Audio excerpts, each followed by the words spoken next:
Good morning. I'm tired. I gotta get some food in me. So let's react to a video while we wait, and That was wrong. I chew on my cud, if you know what I'm saying. Okay, real quick, let me do subs as well, or maybe I won't, depending on if Streamlabs is working or not.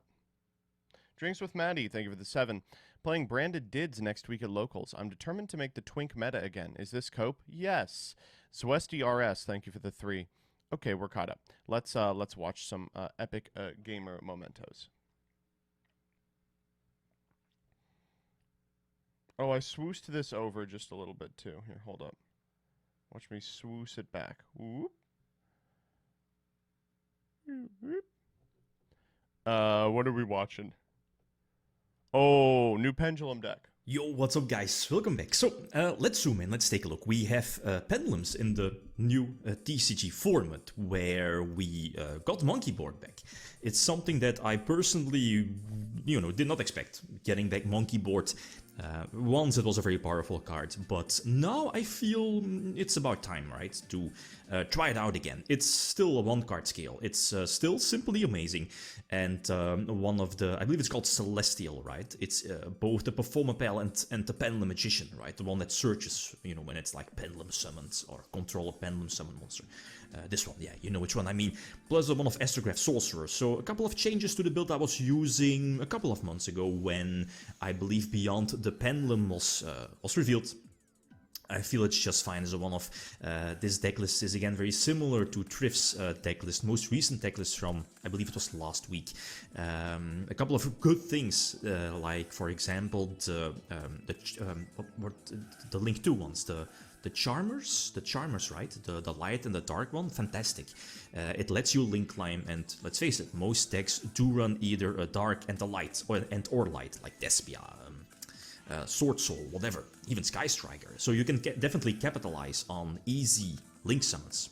Like, basically a 2-card Link 3 into Link 4, thanks to Celine. So, as you saw, in my previous build I wasn't running Sight, but let's face it, Konami did not, at least did decide to not ban Artifact Sight. I feel that it should be banned. I think most people do. And if there is a deck that could abuse Artifact Sight to an insane, amount, it's this deck. Like, and that's the thing with the Magistus.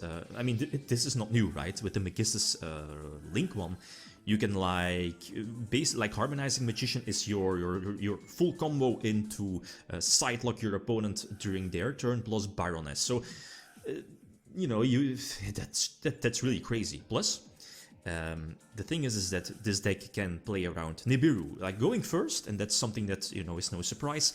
Pendulums is still very, very strong. I don't need to, explain why, but it has the capability to put up an early Baron, if you want to respect Nibiru, and I think you should. Especially because, like before, you wanted to do like Vortex for, for another negation, or more Synchros, Dweller, the good stuff. But now I feel, Where's Monkey again, Board? because Artifact Sight is legal, you can just go for your easy harmonizing into Sidelock, as in you only need Helki plus Artifact Durandal, right? Into Sight. So that's so flexible. It's almost like a one-card combo. So you can definitely afford to put up an early Baron to, again, respect your opponent's hand trap and mainly Nibiru. So here I'm getting Ash Blossomed on which card? I believe the Pendulum Graph spell. That's fine. I can still use the Pendulum Summon. We know that, again, I'm respecting the Nibiru here, so Baron on the 5th summon. Because, again, you can... and also, Ash Blossom was already activated. So we see here the Imperm. Yeah, I feel that, well, Imperm here in this case definitely feels very awkward. I guess you could have used it previously to kind of force out the Baron negate, because now it's quite useless, no?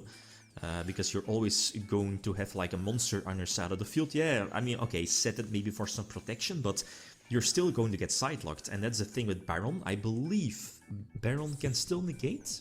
I think so. And that's the thing. I got rid of my own artifact site, and as you know, where Baron can is the tag out fucking during your monkey opponent's board? turn as well. Where is it? So you can just Show me resummon the the monkey site board. for another Hey. side lock, and that's Asshole, really where's stupid. the monkey board? Like one side lock, okay, that's broken, but get it off When did twice. Lithium that's, get a gaming that's setup? just too I think much. he's had it. So, okay, your opponent could definitely like side or main deck cards against it, like Jealous, Droplets, but even then, right, you need to hard draw those. So again, it's Pendulums. Pendulums going first is really, really strong.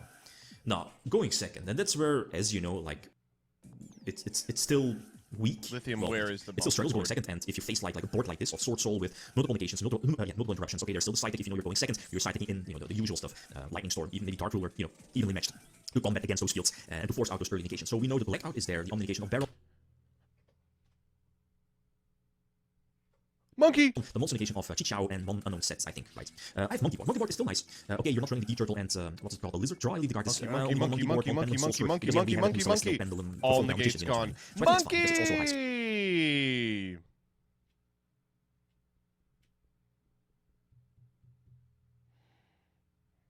Well... Yeah, so the one card, Monkey Board, it kind of forces out the Blackout. Okay, it's fine. But this again lets me to go for, I think, the card that I'm running currently at 3 because it's an awesome starter. Pendulum Call, because again it searches your one card combo card being Harmonizer. Plus it protects your skills, and it could be, you know, crucial in like this matchup for something like Blackout, for example. So I'm somewhat behind, but the Sidelock is there, so I'm going to Sidelock my opponent. Barrel already used its negation effect, and it's still on the field, so that could be a problem. And in all honesty, I probably should have negated Vessel, because, I mean, it's obvious that the Vishuda would, you know, be sent to the graveyard, and here I kind of could prevent my opponent from searching another tanky, so small mistake on my part. But, sorry, one side, the Sidelock was still in effect, right, but it's mainly getting less battle damage. But most importantly, again, prevented my opponent from playing the game, setting up more synchros, more negations, no extra tech summons, and my Pendulum scale is still intact, so that's GG. I can go for the Time Star Magician, you have to search out the one of Astrograph Sorcerer, I still have the, you know, double damage to search the Pendulum Graph Trap, yep, just in case. Go for the Megasis one, because it's a light, that's cool, right, it's so flexible, either the Dark Charmer or the Light Charmer, depending on which matchup you're playing, and I think my opponent only has light monsters, so again, going for Celine, that's a cool thing, right? Like those charmers makes it much easier to link climb into, for example, your Access Code Talker to start, you know, start popping stuff on your opponent's side of the field, or Appaloosa to, you know, get those 3 Pendulum zones, extra monster zones for your potential Pendulum summon. So,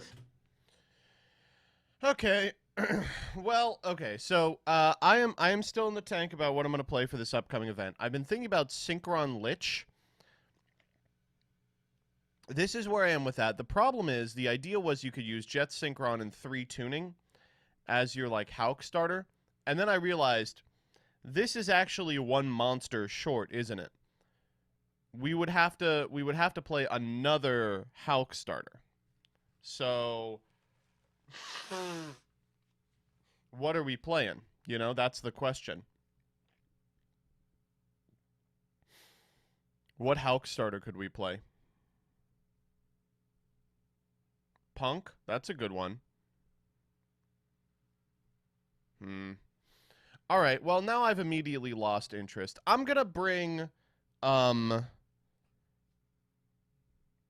Plunder to the event tonight, and we'll see if I like it or not, but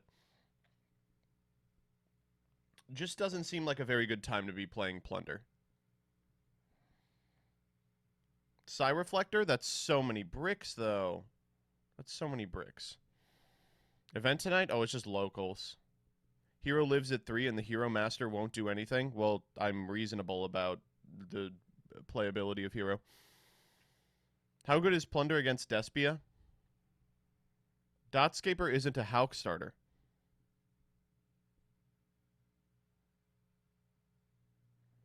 Illegal Knight goes hard?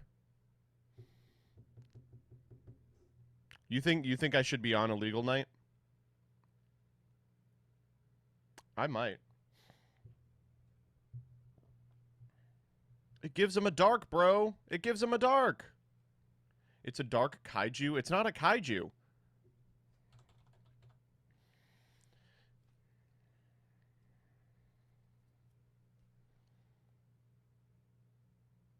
This card is amazing. I just like... So the problem is, whatever I'm doing, tonight I have to pick up either Illegal Knight or...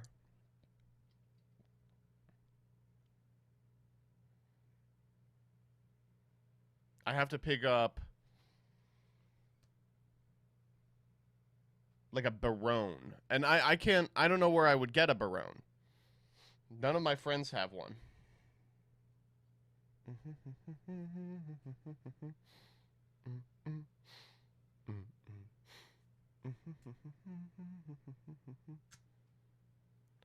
Illegal night isn't legal tonight, is it? Yeah, it is. Steal it. Ooh. That's what I like hearing.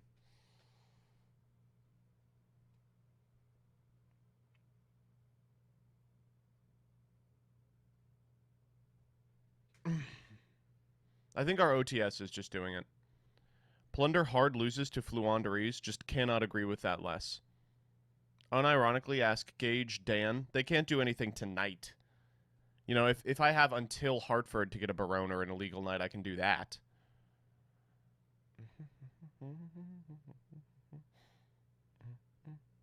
I wonder if they'll let me use a proxy. Like a really well-printed proxy. No, I would never advocate playing fake cards in an official Konami tournament setting. Whew. Could you imagine? All right, we're just waiting on Doug to wake up. So, let's see what else we got.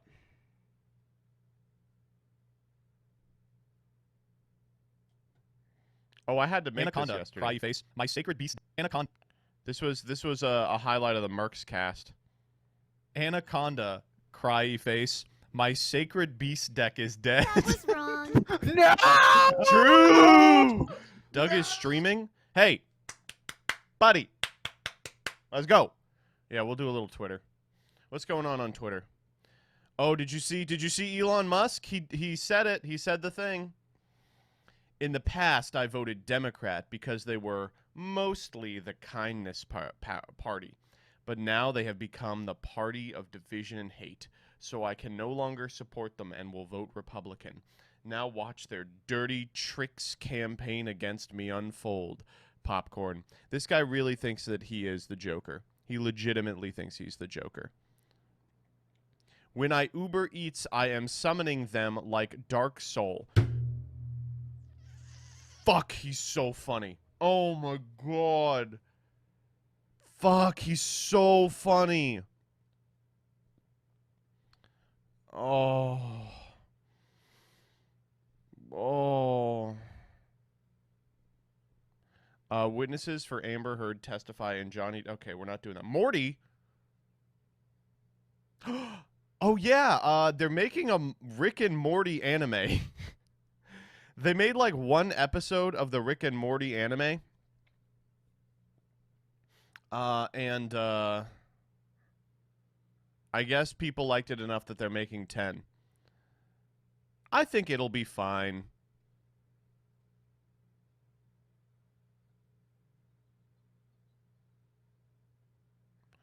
Oh, this is amazing. It's so good. In contrast, Russian elections are rigged. Political opponents are imprisoned or otherwise eliminated from participating in the electoral process. The result is an absence of checks and balances in Russia and the decision of one man to launch a wholly unjustified and brutal invasion of Iraq. Ooh? I mean, of Ukraine. Iraq. Anyway. 75. Oh my god, he's amazing. You know, many people listen to this and they go, George Bush, he is such a fucking dumbass. They don't understand. That's why people liked him. He would like get up and he would say the stupidest thing you've ever heard, and everyone would be like, "Oh, he's just like me." Oh my god, he's literally just like me. One man's decision to invade Iraq. Which shit, that was me. The Ukraine. Jesus Christ. Why is he allowed to get in front of a camera? I swear to... Truly. Why is he allowed to get in front of a camera? My God. He had the right idea, which was after his presidency, he would just fuck off forever and paint. Now he's in front of things. Once you are president, you gotta stop doing everything. You can't be giving speeches. You can't be showing back up. Where's the shoe guy when you need him? Come on.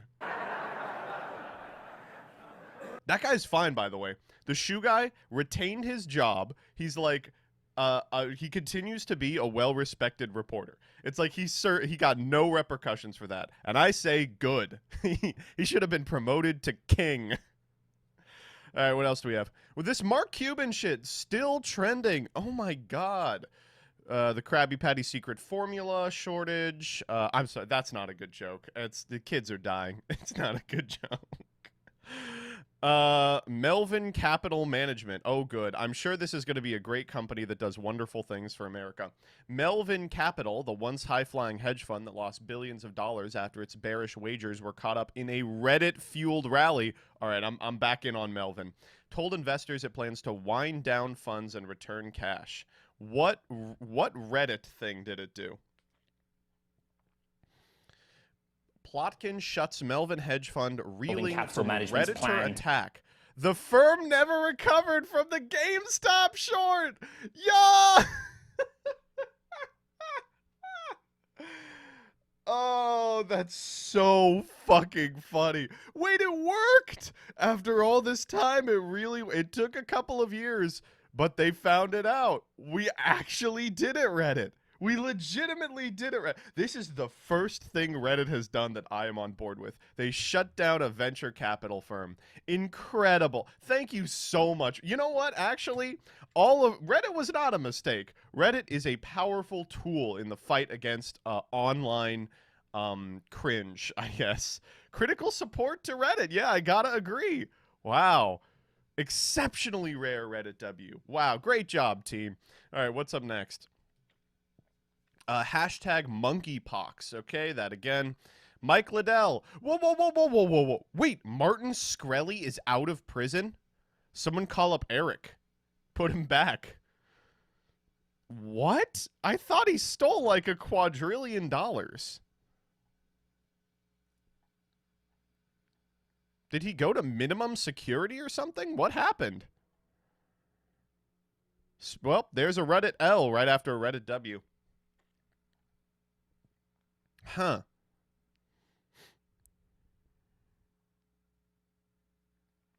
Okay, well, shockingly, this is terrible news for Yu-Gi-Oh! Because last time he was free, he was trying to get into high-end Magic investing, and the Yu-Gi-Oh! High investing market didn't really exist. Oh, is Doug ready? All right, let's go.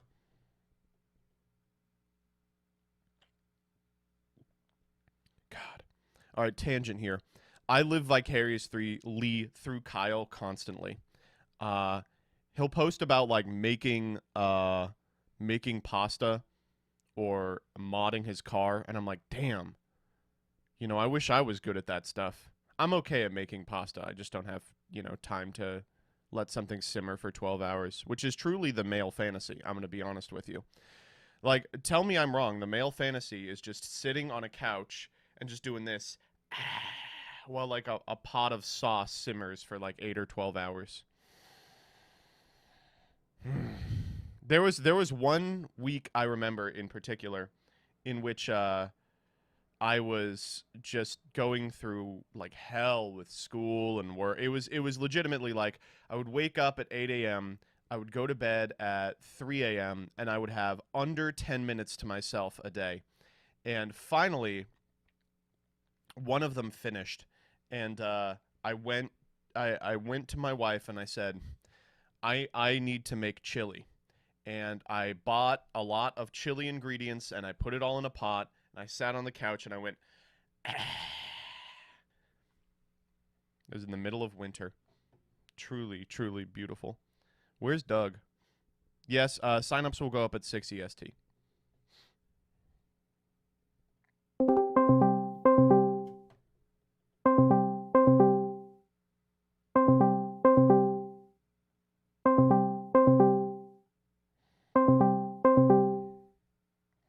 Just described the entire appeal of barbecue. I love barbecue. Barbecue is one of God's greatest gifts.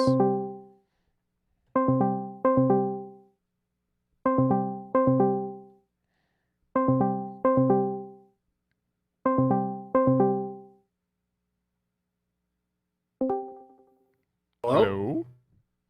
Good morning. Good morning. What's going on?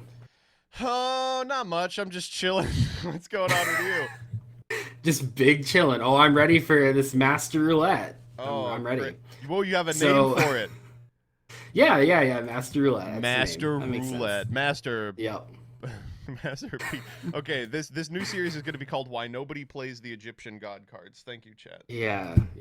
This new series is gonna be And all the first episode has 3 million views. It's really incredible. Yeah, it's like most first episode, and then all the viewership just fell off. Yeah. Hey, weird question. Do you have a Mhm. Baron? Like in real life? Yeah. Well, I do play Sword Soul, so Oh, well, yes. never mind then. Okay. Okay. I do have. Are you good? I'm pretty sure I have all those Libromancer cards, but it looked like you had people. Well, I that, have the fucking Libromancer cards too, but I can't do what I wanted to do with them, which was Scythe-lock people. It's been a bad week for you, boy. I gotta tell. I don't know what I'm bringing to this stupid fucking event now. I'm gonna have to bring Fluanderies. Okay, this is gonna sound crazy, but Yeah. hear me out, right? So you're missing everything but Baron, right? Yeah. What if you just bought Baron? Well, I don't know if it'll get here in time. Oh, at the event. Well, what if they don't have any? You don't think Eddie, like, there's like 100 vendors? I mean, at the last YCS, there was like 5 copies of Super Metamorphosis, but you don't think they're gonna have a Baron? I guess that's fair. Yeah. No, I want to test with it in paper as well. I guess I could just proxy it. I'm literally just gonna ask the TO at this locals. I'm like, can I please just print a Baron? I'd say just ask around. Like, you're charismatic. People probably like. Oh, I'm bow at your so feet when bad you at go to trading, locals. dude. I literally go up to people and I'm like, hey, do you have cards for me? I haven't traded since the year 2015, so yeah, I definitely do not have the. Imagine just walking up to someone and asking got trades. Like, how do people do that? I don't know, get yeah, it. no, it's insane to me. When we were at Charlotte, were you around Yeah. when Sean was doing the ticket thing? Maybe. He was like, because he wanted the giant cards, he was going around offering to buy tickets, and he would just go up to people and like quote them a price on tickets. And I was like, I would never do Just this. walk right up to them. I Yeah, have that's too much crazy. shame. No, I can't do it. Yeah. I don't know. It's just not. It's not in my blood. Yeah. Okay, so to let's reiterate because we had a rule change here, which opens up either this to be a short series or a long series, but this can be whatever we want it to be. But so first But off, it's not a series though.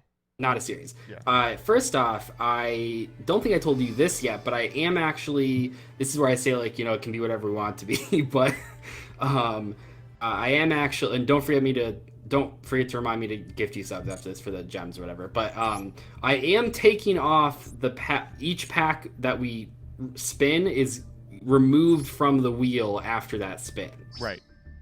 So that's the first thing. And then the second thing is for all the viewers, my channel's watched me do an intro 100 times in a row, so they already know the rules. But so going forward, based off the feedback on the first episode, no more mirror matches. Fuck mirror matches. Yeah. I just realized like that mirror matches apparently are not fun, although because I think I just got beat down by Exodius. The dream was like that we were going to one of us was going to build one of the archetypes and one was going to build the other. Yes. But I just don't think that's ever going to happen, right? No, no, absolutely not. There's like one that's low rarity and one that's high rarity, Right, yeah, no, that's like the problem. Like, yeah, I could have built this Lifer deck, but it's only 20 packs, so it's kind of hard. So the new thing that we're going to do that I think is sort of a fun twist on this, it kind of adds a little gambling element in there, although legally speaking, that's a joke. So now my idea is that at the wheel, I'm so tired, I'm so sorry this is taking so long to explain. Basically, the winner from the previous episode, once we spin the first wheel, they either choose to go with that secret pack, and obviously like I have all the secret packs pulled up so we'll know what archetypes they're not just off of the actual name, or they can go spin the wheel a second time and then they're stuck with whatever that secret pack is, and then the loser from the previous episode just gets whatever the winner didn't pick. Wait, so it's kind of like a gambling thing. So when you see the first secret pack, you have to choose whether or not you think that the second secret pack is going to be better or worse than whatever that one is. Okay, so what you're saying is it'll start with like a wheel, right? And then the winner gets an extra spin. And we're going to do this until we've excised the entire history of this Yu-Gi-Oh format, right? Like some sort of history of Yu-Gi-Oh. This is my multiverse of madness. Yeah. Let's do it. I like it. Okay, so let's spin that wheel. Yeah. Here we go. So you won the previous episode, so you get to decide after we spin this wheel one time if you want to use this secret pack to build your deck this week, or if you want to try your luck at another spin. So let's take a look here. This is the first spin. I just realized I'm not screen sharing. I'll just tell you what it is. Yeah. So we have. Oh, we don't even need to look this. We probably don't need to look this one up, but we have Pearlescent Cyber Dragons, which I believe is just the Cyber Dragon pack. What is Pearlescent? Is it Gem Knights too? No, Gem Knight is... No, I think that's literally just like an adjective that they threw out here. Hold on. No, you don't just throw out Pearlescent. Emancipators are in the Gem Knight Oh, it pack, really so is that's, like, just Cyber Dragons. Wow, they were just like, what comes to your mind when you think of Cyber all the Dragons? hero ones are called like Pearlescents? ridiculous ass shit too, so... Man, I gotta tell you, Doug, I am maybe the greatest Cyber Dark player of all time. Oh, man. But so many Are of these Cyber Darks cards in are here? difficult. Okay, so yeah, in this pack, it's just, Cyber Dragon and Cyber Dark. Okay, so, I'm gonna be real with you. Mhm. I do not think I can make a competent deck from this. It is missing the structure deck stuff. I'm gonna re-roll. Okay, so I get Cyber Dragons, and you get... Let's take a look here. I hope this is like Nordics. Yeah, You get... Futuristic Creatures? Ooh, we look up- love futuristic creatures. What the fuck is that? I'm looking at it. Oh my god, you're done, Zo. TGs? You're You just done, passed Zo. up Cybers for You're actually TGs? done so. If you think that I came out on the wrong end of this one, you are so wrong. Trident Launcher at Super. Get ready, buddy, for the unending conga line of jerks that is TG. You are so done. Actually, I'm a little bit afraid because I just saw that the trap card is a common, so that actually might be a problem. But EM1 is in other here. than that, It's over, buddy. You pack it up. It's over. There's no reason for you to sit through this. Thanks for coming, there's a everyone. lot of good low rarity We'll be Cyber back in Dragon the next stuff episode. too. Oh man.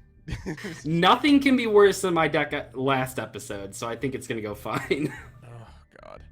Good luck. Yeah. Good luck to you too. Don't forget to not keep the card that you craft to unlock the pack. All right. Okay. Okay, see ya. This is crazy. This is an unbelievable set. Doug has made the worst mistake of his life. I'm sorry. So I was looking at Pearlescent Cyber Dragons. Let me just roll through why exactly I didn't pick that one. So Pearlescent Cyber Dragon is all the Cyber Dark shit, but none of the new Cyber Dark shit. Cyber Dragon Core is a super. Cybernetic Overflow is a common, but you can only get it with the super. All of the extra deck monsters are high rarity. Seeger, Infinity, Cyber End, Chimeratech Megafleet, even Cyber Twin, Overdragon, Rampage, Darkness, Core, Cannon, Claw, anything remotely playable is super or higher. Now, the Futuristic Creatures pack has Striker and Warwolf at super, right? But we've got, like, Rush Rhino at rare, Screw Serpent at rare, Tank Grub at rare. We've got Trident Launcher, which is one of the best cards ever printed, and the Trap lineup, folks. The Trap lineup's unbelievable. TG1, EM1, TGSK1, TGX3DX2. I'm making these up. I gotta tell you. Hey, what if we just redid that because I forgot to record the wheel? Oh, yeah. All right, we'll do it again. That's fine.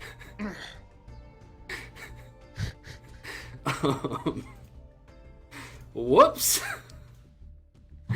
Like the entire chat was yelling at me, but I had the screen full screen. This is going well. This is my favorite non-series. Yeah, this is great. This is really cool. All right. Well, now at least I okay. can watch you do it. Yeah. Okay, here we go. Yeah, here, let's go. Okay, chat. If a single one of you fucking says anything right now, Jordan's gonna ban you. So everyone in the chat right now, type first take. If I see a second on here, you're literally dead. I'm coming to your house. Yeah.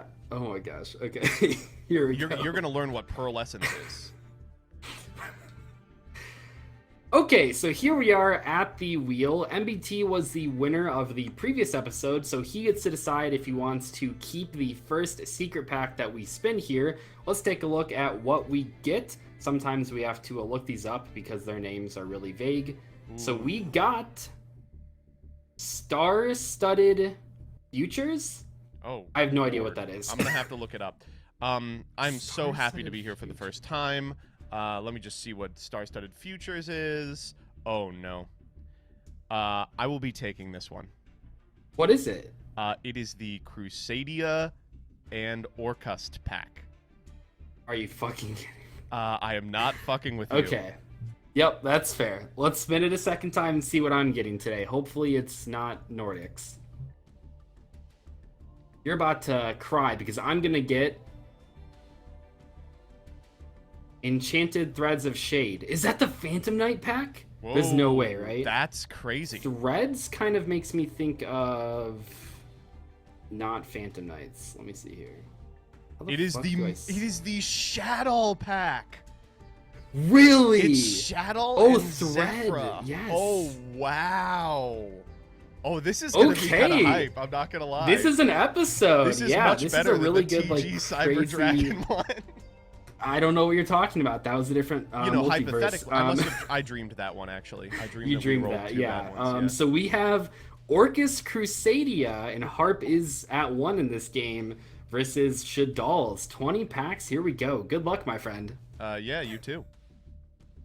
Okay. Yeah. Good luck for real this time. Yeah, none the wiser. Let's go. All right, so Doug's fucked. I don't want to, be mean. I don't want to say a curse word in the first 30 seconds of the video, but he's fucked.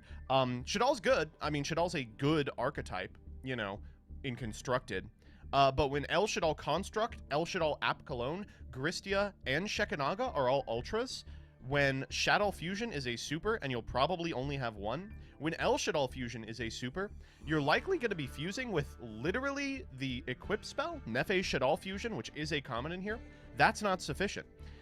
Now, when we're talking about my pack, here's the important part about Crusadia. It actually doesn't matter what you open. All that's important is that you have the capacity to OTK. All we need is one super rare Equimax. That's all we need. One super rare Equimax. And guess what? Galatea, also a super. Longarisu, also a super. Lib, also a super. And importantly, all of the Orcust stuff that is not any of that, is it common or rare? So I feel pretty confident that we'll have a super playable Crusadia deck. If we high roll a little, we'll have a super playable Orcust deck, and either of those will donk a Shadal deck that does not have access to most of its fusion spells. But let's see. Let's just go to the shop. All right, it's a futuristic, what is it? Star-Studded Futures. All right, so in order to get it, we unfortunately are going to have to craft a card. See if I have any material. I have literally 0 material. Okay. What supers do we not need? The extra dramaturges, for sure. I feel like we don't need any Ogre Dance.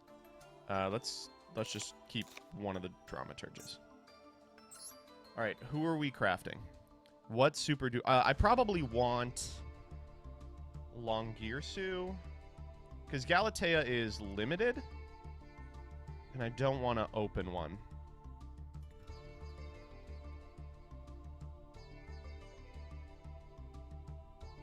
You don't keep the one you craft? I do. I'm doing this on my main account.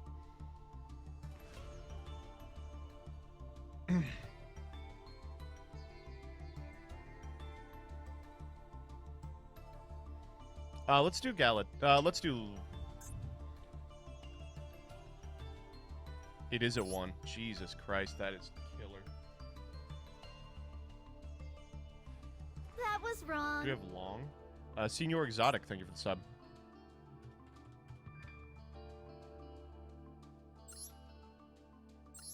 All right, we'll do Long Girsu.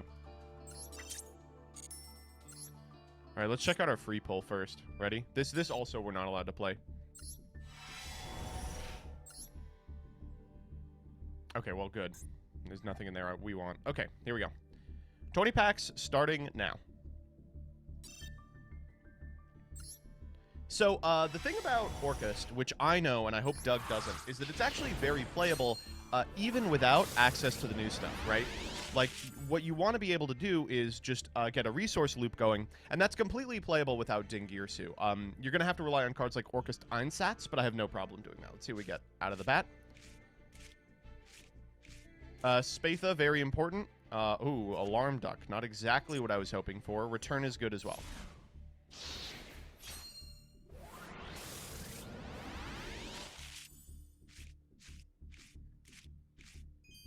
Oh, thanks.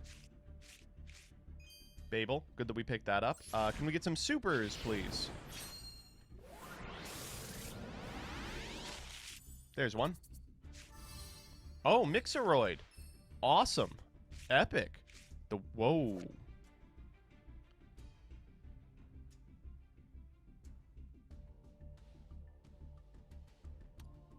Can Doug out this card? Ah, that's really good. That's really important. All right. Wow, this was a great pack. Arborea plus Symbol Skeleton plus Brass Bombard plus Galatea plus Ratio plus your white.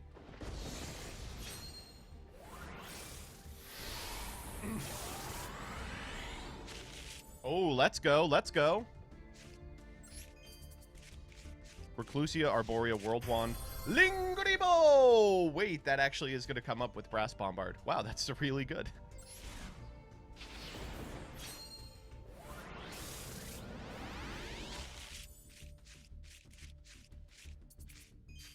Harpor, that's our first Harpor. Avita is funny, but not very good.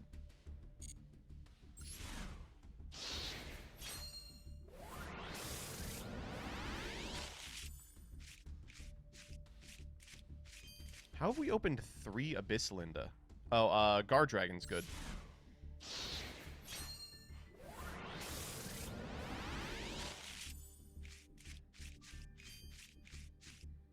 All great cards. Really good cards here. Regulex is a necessary pickup, but it's also a normal, so we could expect to pick it up. So I'm actually surprised. It doesn't look like we have enough Crusadias for a competent Crusadia deck, but we can use them as a splash in an Orcust deck. Oh, that is everything we needed. Okay, Nightmare Einsatz. That's really good.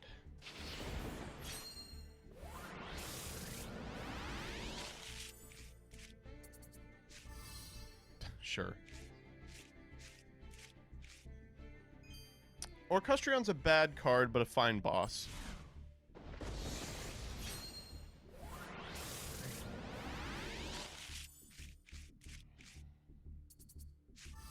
Stop giving me a Vita. Second Orcust Nightmare, that's good. Second Galatea. God, I wish you weren't limited. Okay.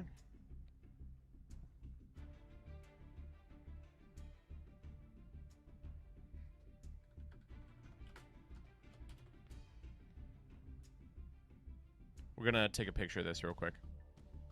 Gotta snap them.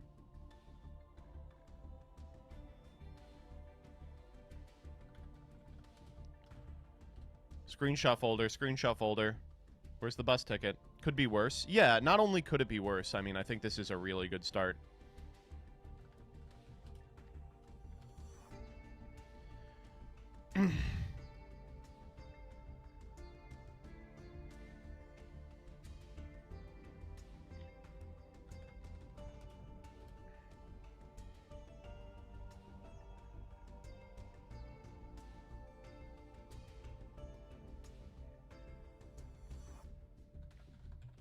As much as I know you all want me to play Deus Ex Crawler, I don't think it does anything relevant. I have no idea how we get to it.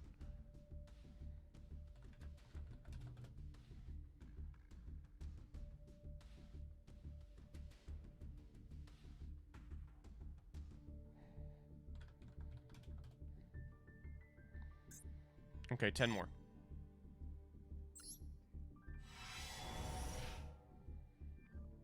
Oh, I gotta do something real quick.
All right, all right, all right, all right.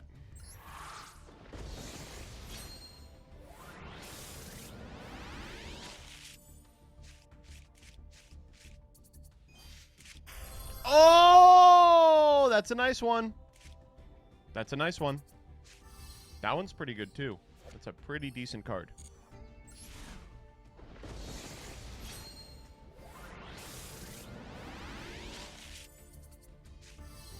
Sure. That's our playset of Orcus Nightmare, too.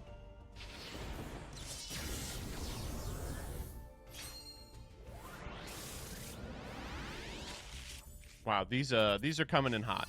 Nope. Didn't need that. Second Heart Pour, that's really important.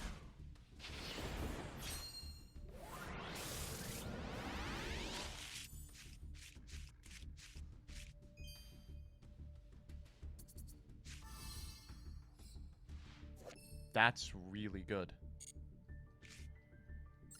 Very good.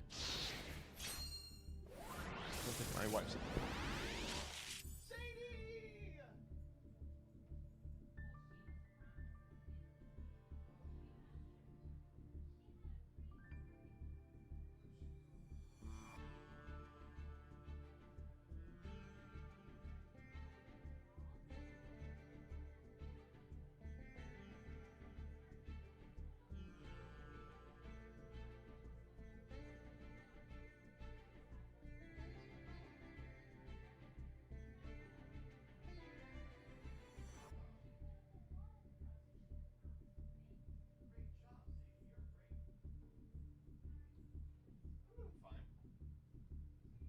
Yep.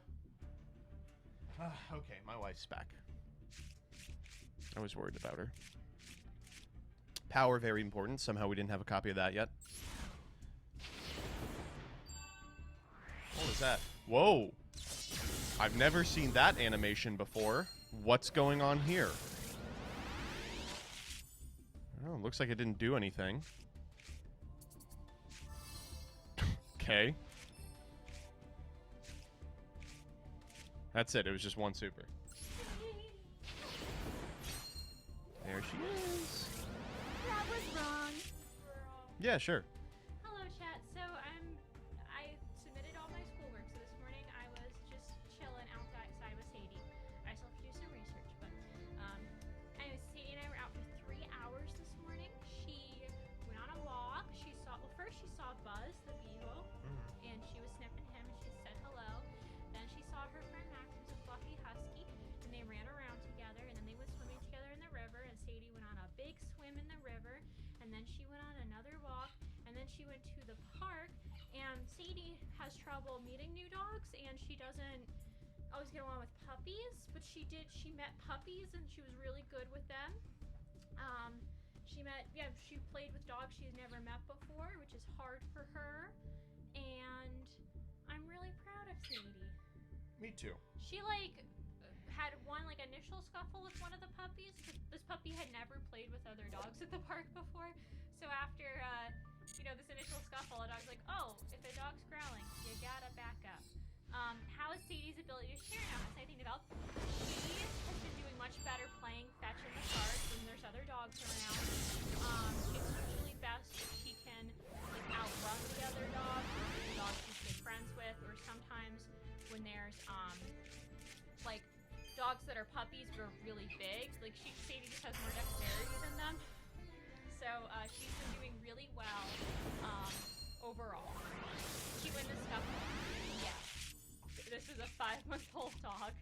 And yeah, but another big thing, later this dog, We got to do the last pack real quick. This is going in a video. All right, so what do you want to see in this last pack? cards. Ooh, kind of want to see that right there. Okay, so we got... It's your X. It's re-X.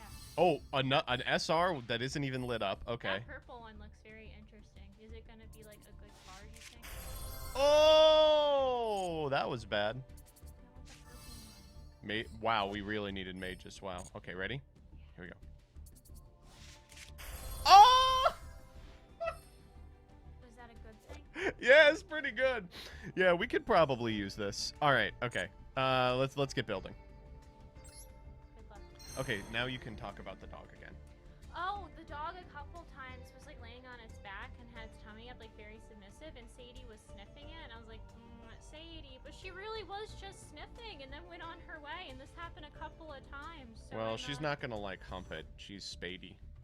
Yeah, no, the problem was more like. Oh, you thought she was gonna attack? Yeah, it was more like she's going to attack, but no, she just sniffed. Sadie is a vicious dog. She loves to kill. No, she loves to fight, and she doesn't. loves to kill. No, she doesn't. She's a dangerous dog. Stop that. She's small, and she's really tough, but she's small, so she like, you know, usually her best defense is offense and tries to show she's big and tough. Mm-hmm. Did you name her Sadie for her sadism? Yes. No, we wanted to name her after a Steven Universe character, but couldn't think of which one. And then the shelter said that she was kind of timid, but maybe would come out of her shell. So we thought of Sadie from Steven Universe, who was kind of timid, but then became a rock star. And we thought maybe that can happen to our Sadie too. We named her, her original name before we got her was Epic Elon Musk Reddit Gold 100. It was not. The shelter named her Tutu. Terrible name. Just a fucking awful name. Jillian, how are your novels? They are good. I'm about to finish Midnight Library today. It was really good. And, yeah.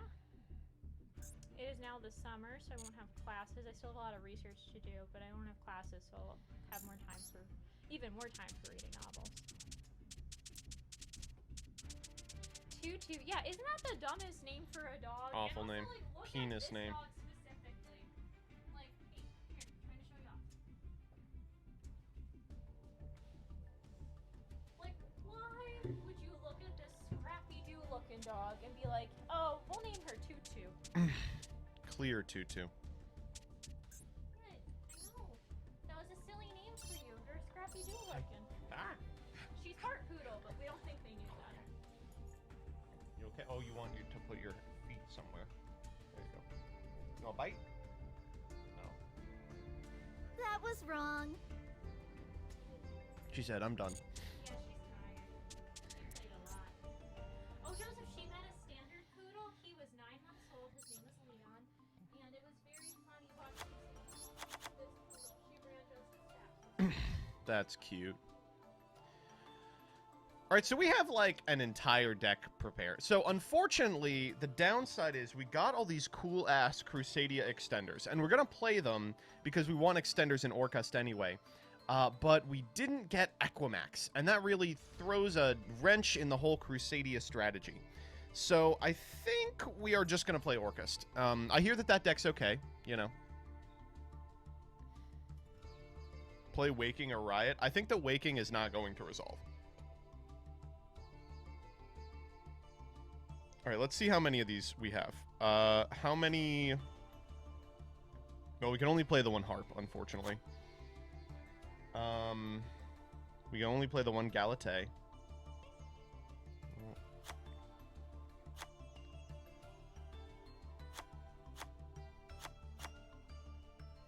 That was wrong. I think we only got the one Magius, unfortunately. Mezzo Emrys, thank you for the sub. I see you're playing the weird card game again. True.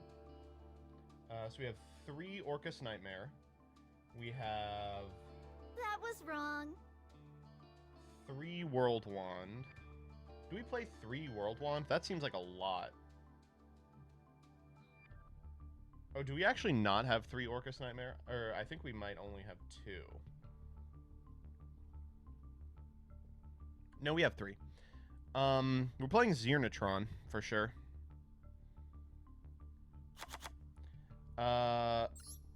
Idly is bad, right? Yeah, it's awful. This card also bad. World Legacy Guard Dragon, awful.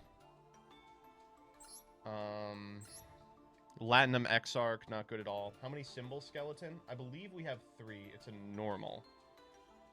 We have 1. Uh-oh. Uh-oh. 2. We have 2. Uh-oh. That's not good. Ooh, but 1 is a nice rarity.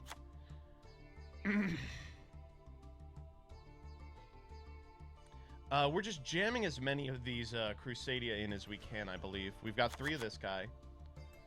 Got how many Drago? 1 total Drago, okay? 1 Drago. 1 Reclusia, wherever that is. Reclusia? It's kind of a recluse, thank you.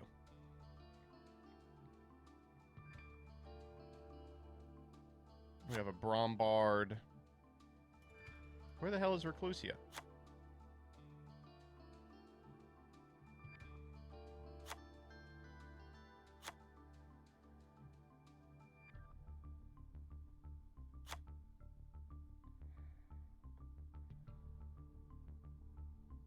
We actually do want to play Crusadia Crawler, I think. What's the World Legacy card that we're adding from deck to hand? There he is. Gotcha. How many Crawler did we get? 0. 2. We got 2 of this.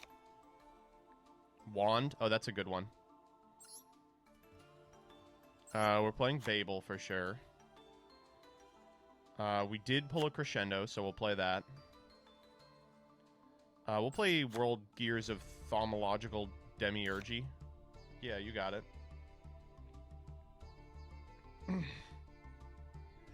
We'll play a return. Do we want to play multiple returns? I think we probably do, because we have all these assholes.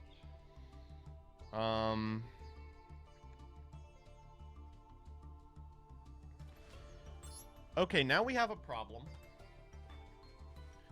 Which is that is all of the good cards that we pulled. Let me just do a quick once over one more time. Security Dragon. We gotta play Security Dragon. We gotta play Pisty. I mean, we have Pisty. We gotta play Pisty. Where is he? Pisty. Pisty. You're getting me pissed. See?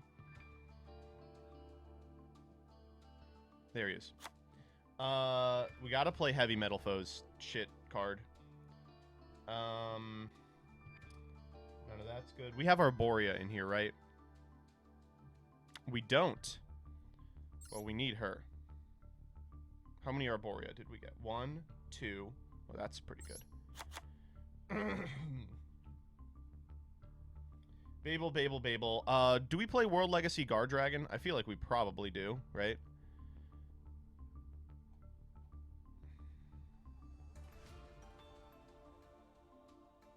Why are you playing Crusadia and Orcust? It's just extenders. You know, it's just guys to make Galatea. Add the Mixeroid Emergeroid counter trap. Oh, I guess we technically could. Does that do anything?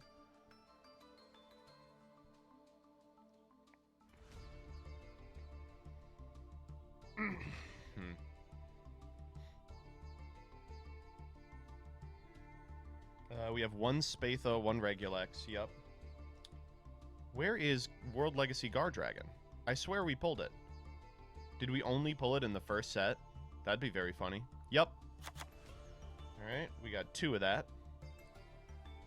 Guard Dragon Cataclysm. What does this require you to do? Tribute a Dragon?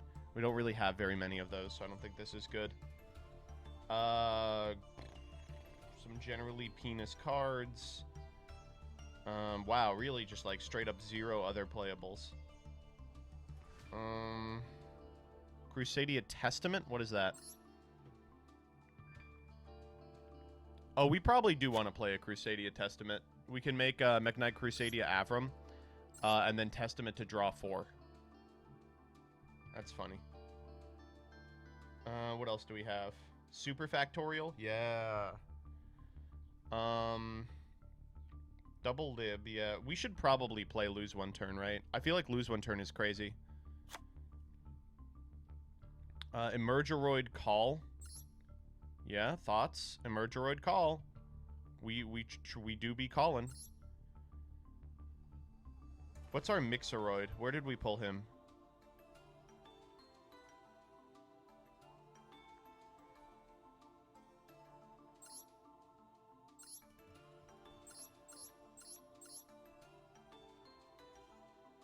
Please read the card. No. Okay, we are not playing that card. Crescendo. We have a million Orcustrion. We did get submersive and breedable Arrow Shark. That's probably playable. We got Priskenian, Dragoonity Ducks. We might just play Ducks as a guy. We got Niki Tama. Does he do anything for us? No, probably not.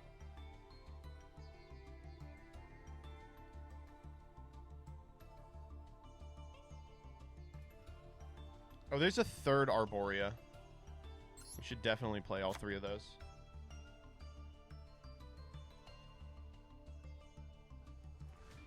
Oh, we are really hurting for playables here. We're playing the Sork, right? With no lights. 0 lights in this deck whatsoever. Are you kidding me? Really? We couldn't find one light monster? Oh, Lib's a light. Spatha's a light. Yeah, we'll get a light in rotation. Don't worry. Man. What about Maximus? Huh? Is this really all the Crusadias you pulled? What? This is 3-3-1-1. 3-3-2-1. Wait, where's our Draco? Oh, there he is.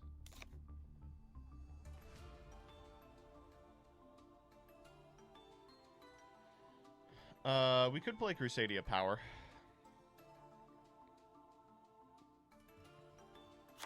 Alright, so now we need to fill 7 slots.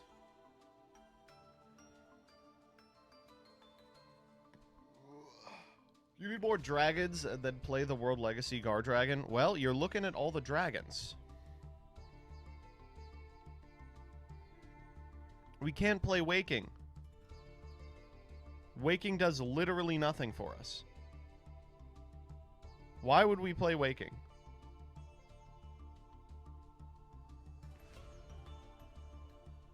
Waking the Gears?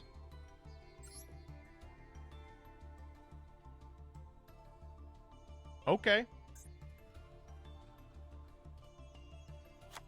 I'm in. We need like 5 more monsters here. We could play Ally of Justice Core Destroyer. What does Niki Tama do?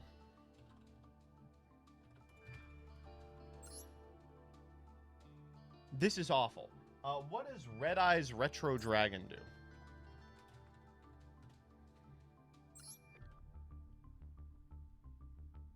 Awful. What does Watchdog do?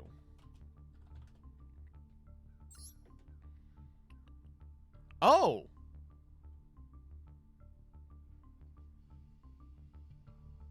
Well, that's actually pretty good. This is a really good card. Sure. What does Evil Swarm Golem do?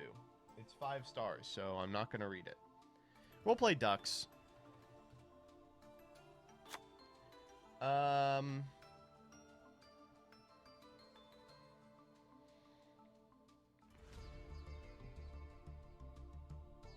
We've got some Guard Dragons.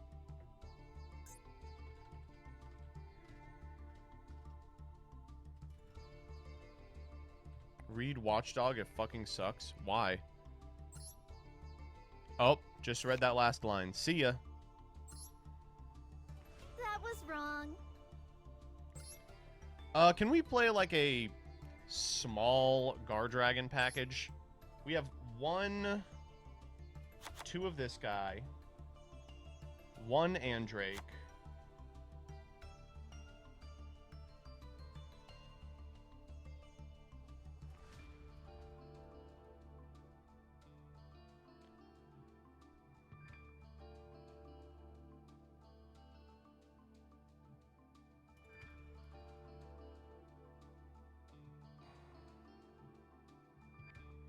That's it. That's all we have. 2 of this guy, 1 Andrake. Oh boy, that is not enough for Cataclysm. That is really not enough for Cataclysm. We got 3 of this guy. What is going on with my upspeed? What the fuck? Okay, so I was gonna watch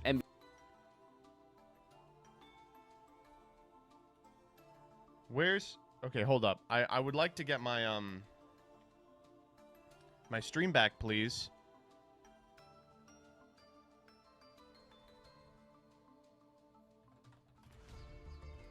What is going on? That was wrong.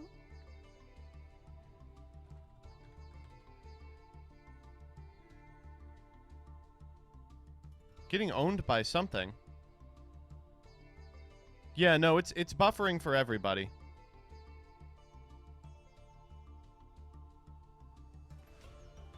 Okay, the down looks fine. How about the up?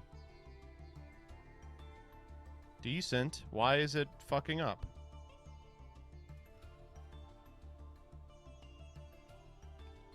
What's going on here?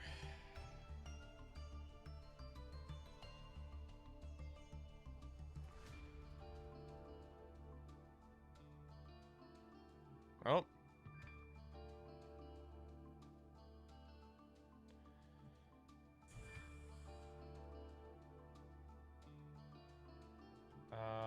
What could I be bleeding from?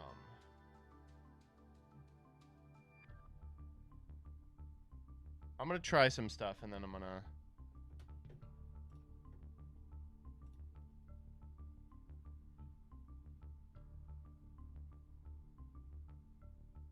It's catching up right now. Alright, we're back. Really weird. Very strange. Hate it. What the fuck else do we play? We can't play this guy. He's so bad. He doesn't do anything. We'll play 2 Cataclysm, and we will simply draw one of our 1, 2, 3, 4, 5... 1, 2, 3, 4, 5 dragons. We have 5 dragons total. This is a Cyberse. Alright, what are we cutting? Nothing from the extra, because this is 15.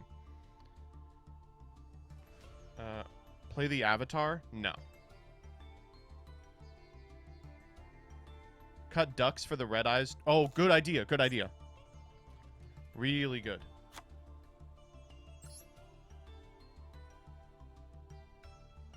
There we go. That's looking nice. You all really like Wicked Avatar? We're never getting this card out. It requires your normal. How are you summoning Andrake? What do you mean?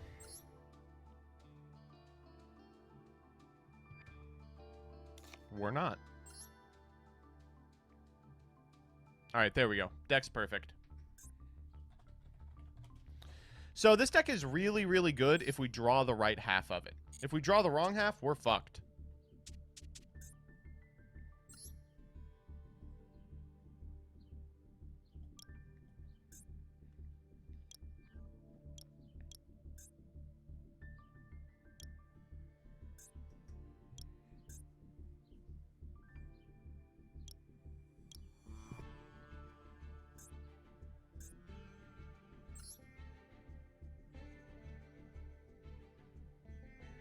Play the Imduck fusion? I'm gonna do it, you're right.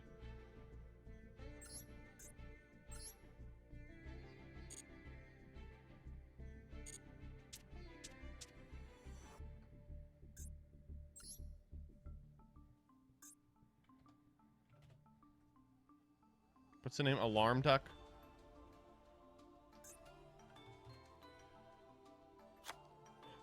We're never making 2 Orcustrion.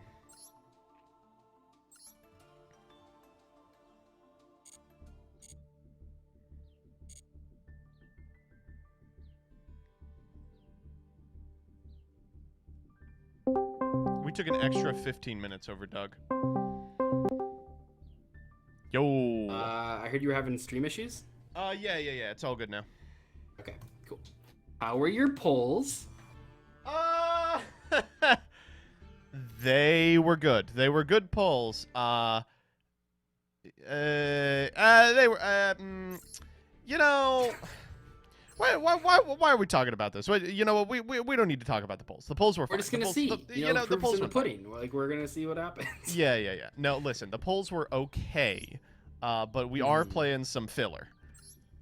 Okay. Interesting. I did send you an invite to the room. I'm in.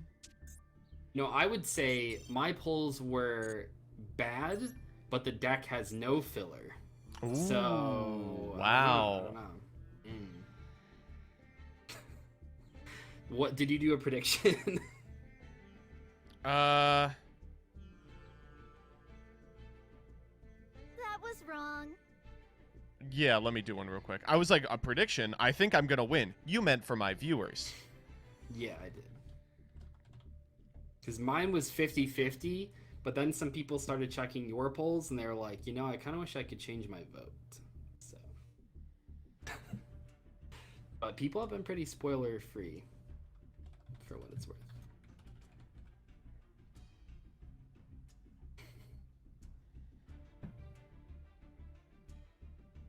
I was just getting a little worried because I thought in the Orchest pack that Dengirsu and Galatea were ultra rares.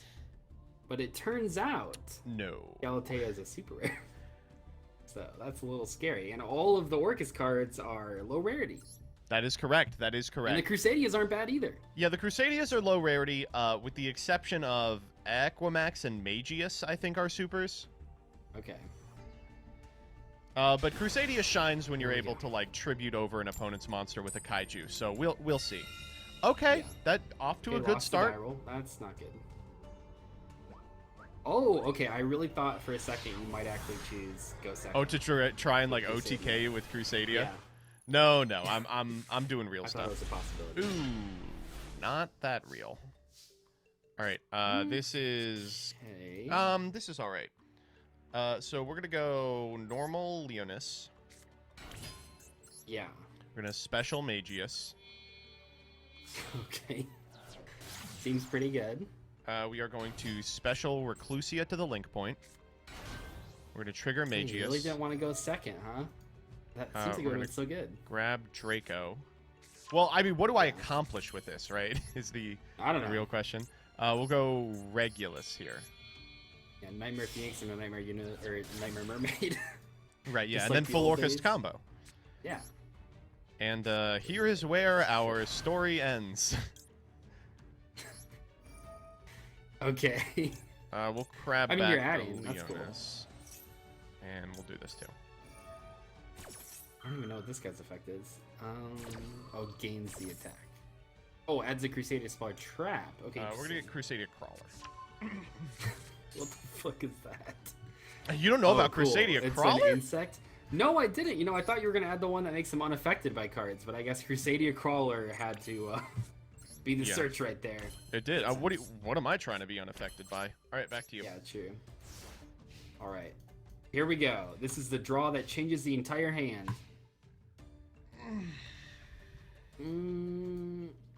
Not quite what we were looking for.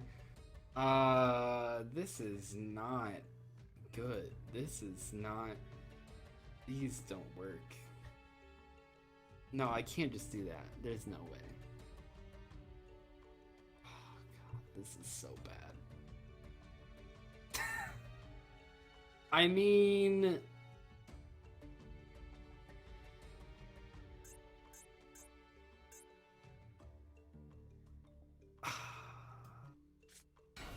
Yep. I'm in. All right. Oh, this is definitely the wrong zone for that, by the way. What the? No, you are not. How do you just have an Icarus attack? That's right. We have an Icarus attack, baby. Is that in the pack? Or was that It just is. It's in the randomly pack. pulled? Oh, you get all Why? of these effects. You whining about. We're gonna crawler before you can pop it. Okay, what do you mean before I can pop it? If you want to send Dragon here. Yeah, but what is summoning crawler account? Oh, it'll give you the regular search. Okay, never mind. It's gonna give me the crawler search too. That's not a thing. Okay. Add one World Legacy card from your deck to your hand. What? Were you unfamiliar? All these These cards are crazy. Stop. You did not know what Crusader Claw was before today. Yes, I did. 1 hour ago. You think that I haven't played Crusadia Crawler in my time? Wait, you've like searched 4 cards. Yeah, dog. So far. I'm gonna keep searching. All right, we're gonna get Testament here. Okay, so that's okay. And you have that one. I think your pack is It's a little better. It's better than decent. mine. It's alright. As usual. Like, what do I even summon? I think it's... What phase is it? Oh, it's the end phase. Okay, this feels really bad, but I think we're going for this. Crusadia Crawler is an effect monster? Oh, you're fucking with me. I mean, it has that, yeah, it has an effect to search your cards. That makes sense. It seems a little good for me. Alright, so we're gonna go... I can't possibly think about how that matters. Oh, because the Crusadians take effect monsters, sure. We're gonna go Guard Dragon. Yeah. We're gonna grab Draco. Yeah. Wait, what do you have? What are you thinking about? I mean, what do I have? I have the Rush in the grave. Oh, yes. Okay. Yeah. This what, Reborns? Oh, it flips. You didn't pull an Avermax. I don't fucking believe it. Not a chance. Alright, here it comes! The Spatha. What the fucking... Oh, I mean, it doesn't matter. Yeah, it's fine. I got scared there. I clicked the toggle and it, like, got stuck on off for a second. So you are searching... And you have... Okay, so I think we are... God, you haven't even normal. That is correct. No, you just simply don't have Avermax. Like, there's no way. Alright, I can't play. I cannot afford to play around Avermax right now. That is a really unfortunate circumstance for you because I do have Avermax. Here he is! Fuck. Isn't this an ultra rare? It is an ultra rare! But it gets Okay, worse! yeah. I'll It special can't summon get Linus. worse. Yeah, sure. And? I'll activate Okay, the let me think effective about my ones. outs to Avermax real quick here. Give it piercing. Outs to Avermax. Okay, piercing. No, and I but it's have how getting, much like, defense? way worse. 0, yeah. Okay, well, I at least can get rid of that one, Yeah. I guess. That's fine. Yeah, this is gonna make a huge difference. Like,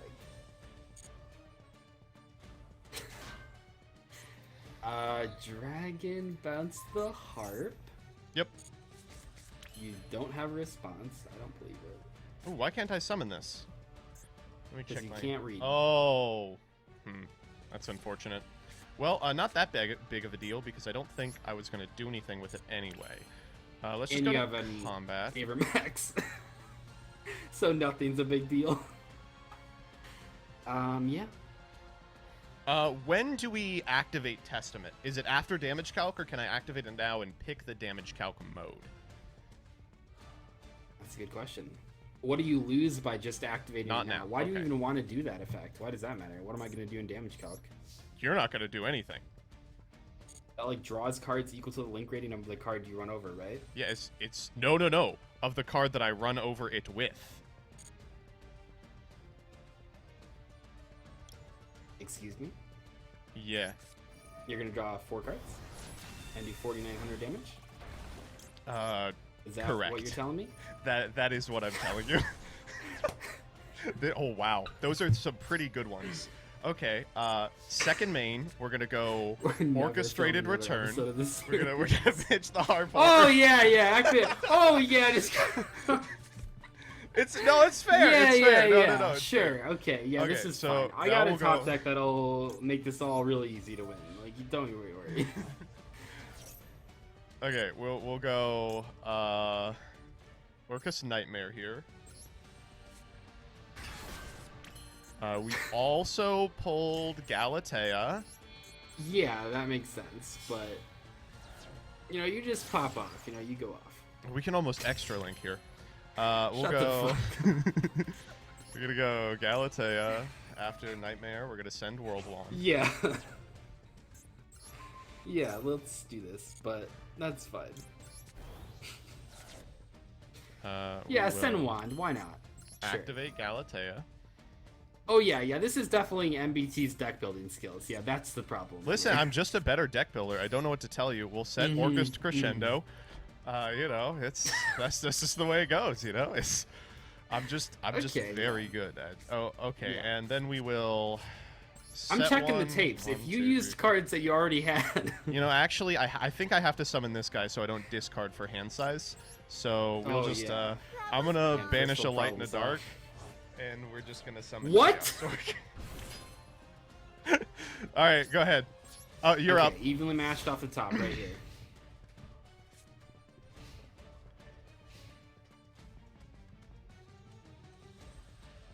All right, that was a close one. Kaya Singh, thank you for the year. I'm gonna go first. I'm gonna Sure, go first. Okay. I think that maybe that's not the wise choice. I mean, you chose first that like I don't have a play going second, so yeah, I'm gonna go first. All right, okay. Now I will let you know that I have to draw. There's like two halves of my deck. There's a half that does stuff and a Yeah, half that doesn't do same. anything. So I just have to draw the right half twice. Uh-oh. Well, maybe. This 6 card could smooth it out. I mean, okay, yeah, let's activate Zephyr Providence, I guess. Oh, you're on Zephyra. See, that's good. Yeah, they're not as good as I thought they were. You know, the Zephyr stuff ends up being a lot better when you combine it with another Pendulum archetype Yep. than it does when you combine it with Shadal's. Man, this is really unfortunate. Like, I guess I go for... No, we'll go for this one? Like, I Yeah, don't of course, know. fine. Like, This is cool. there just isn't a play. There's simply Yeah! no play. Ooh, well, you're setting 2 here. That's different. Yeah, I'm setting 2.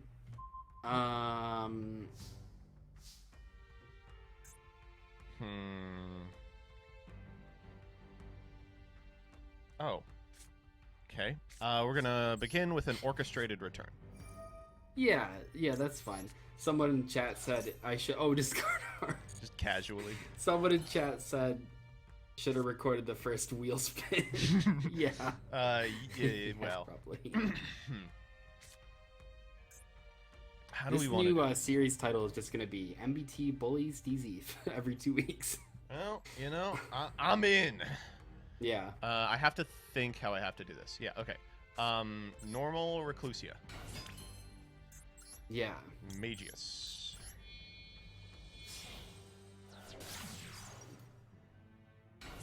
I think what your hand is where you're normal summoning that one. Harpor. Yep. So no more Crusadias this turn at least, I guess. Oh, I do mean, at you? least, but... Yeah. Well, doesn't that lock you into, yeah, Darks? There's no Dark Crusadias, I don't think. Let's see. Huh? No, it doesn't. What? Are you not reading your cards? Are you thinking about the graveyard effect of Orcus Nightmare? No, of Heart. Oh! Restricted in the darks, Yes, yeah. it does. Listen, it's been a long time since I had to play with this card. Yeah. You don't have Indian Gear Suit, right?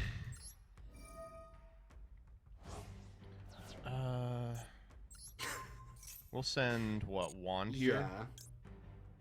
Yeah. Ooh. This is so good. Okay, so we've seen Crescendo, which is a super. We've seen Galatea, which is a super. Odds of you pulling Long Gear Suit? I mean, get out of town. No one's gonna pull Long Gear Suit. That's true.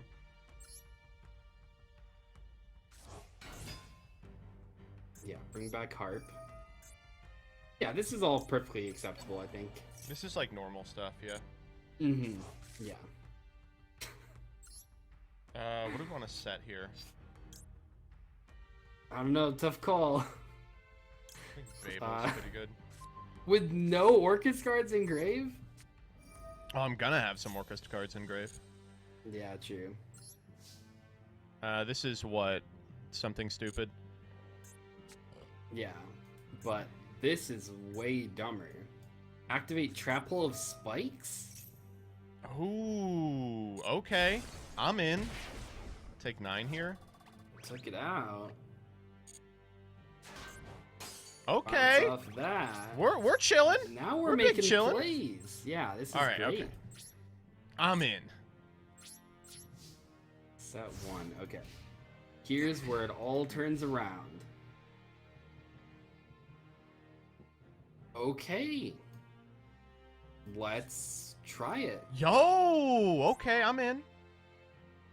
Wait a second. Maybe we actually do have plays.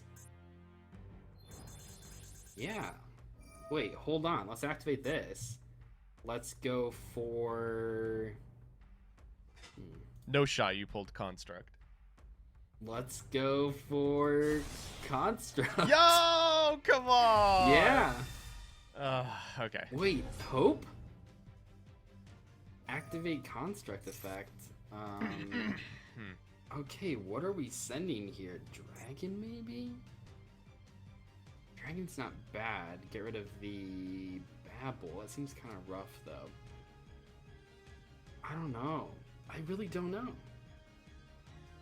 Everyone's mauling at me summoning these cards in the column that's bad against Fusadia, but... I'm gonna be honest with you, it does not matter. Gosh, but you still have the harp. But what can you do with one harp? I mean... Truly, what could I accomplish with a single harp? Yeah, nothing, right? I don't know. I just don't know if sending Dragon does anything. We'll just draw into like a good card with Beast, I think. Okay. Here we go. I don't know what card I could draw right here that'd be really powerful. Probably not that one.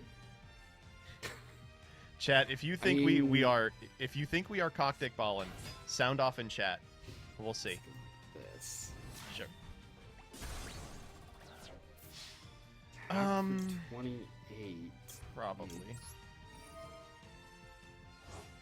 You're gonna harp. I'm gonna Divine Strike. Yo! Yeah, what the I kind fuck? of have plays. I don't know if it's enough though. I mean, that's You have 5 pretty cards good. in hand. Oh, I mean, it's no. good. That's disastrous for me. Go ahead, I guess. I don't really have anything after that, unfortunately. We need like a starter. That is not. Isn't a your starter. entire deck starters? Seems like it is. Man. Is this happening? It can't. There's no way. Unless? Yeah, that Shaddoll Fusion would have been a lot better to draw turn 1. Man, are you shaking your boots over there? Is Chad, this you're too asking me scary? to do something I can't do. I mean, what else is new in chat? Let's be real. True. Just chatting. Man, that's a really cool animation that the Instant Fusion has. It flaps a little bit. Set a monster! Set a backbone! No yeah. way this is happening. Okay, Shaddoll Fusion off top. What would Shaddoll Fusion do here? It fuses, Joseph. True. True. Normal True. summon.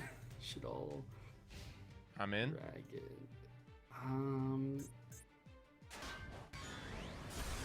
That's pretty good, yeah. All right, let's see what we can do here. Yeah, we can go for Galatea. You can set.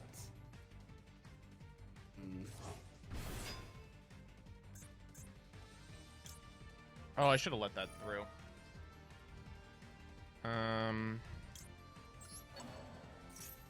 Yeah, you can go for that.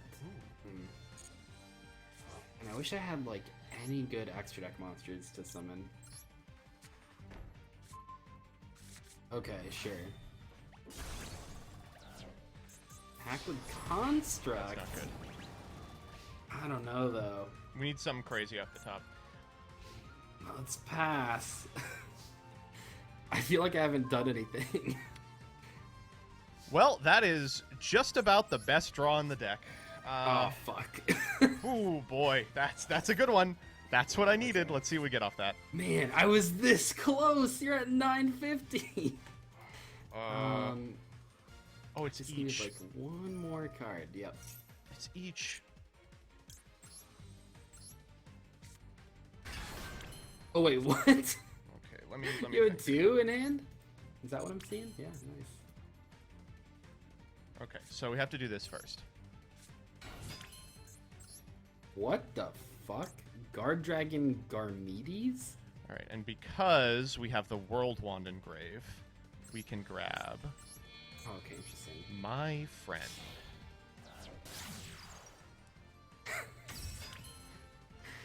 Yeah. Is there a super you didn't pull from the pack? I didn't pull an Equimax. Oh, okay, okay. Okay. That's cool. Draco here. Draco effect. Mmm, Draco. We'll grab back the sure. Reclusia. Yeah. This kind of looks like Guard Dragon. We'll grab. Avramax. This kind of looks like an Avramax line. Could huh? be, could be, could be. Could be. Technically, Construct beats Avramax, though. Kind of. Does it? I feel Not like if I you have have a the, Live the World Key Blade Master on field, right? What does that accomplish? You're about to Oh! find out. Yeah, if this link summon card is sent to the graveyard, you can shuffle 1 card. Okay, yeah, but you're simply not going to select Construct. Like, why Okay, would you all do right. that? I hear you. I'm in. I think that actually I will though. Yeah. All right. Goodbye. Okay, we're not out of this yet. I think technically. that you are. Let me just do some math about how much material I have to send. 1, 2, 1, 2, 3. I think this. What? What are you talking about? Material you have to send? We are gonna do the Reclusia here. Ooh, okay, yeah, that's a good one. Hmm. Sure. I guess I can protect it. Yeah, cool. All right, sick. That's the only Providence, right? Okay, thank God. I was like, there's not Yeah. 2 of these, and I'm missing one, right? Okay. Let's send. Wand effect. Oh, I forgot about that, yeah. Because use the other wand effect. Oh, man. Nightmare. Damn, that pack is crazy. Chad, if I pull this pack in Saga ever, I mean, I probably Oh, would have gone am for I it out anyway of because it's materials? Orcust, but... Oh shit, I'm out of material. Whoops. All right, let's just go to combat. Okay, not dead. Broken.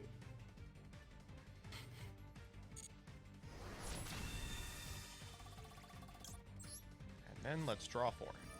Oh my god, fuck you! Why Oh, does this card exist? Who made that's a this? pretty decent draw as well. Oh my, yeah, I'm sure. Let's just do You drew this. Chaos Sork? we drew 4, dog. One of them was Yeah. gonna be an extender. So out of the 4 extra cards in the secret packs, I only pulled 1 playable card out of all of them.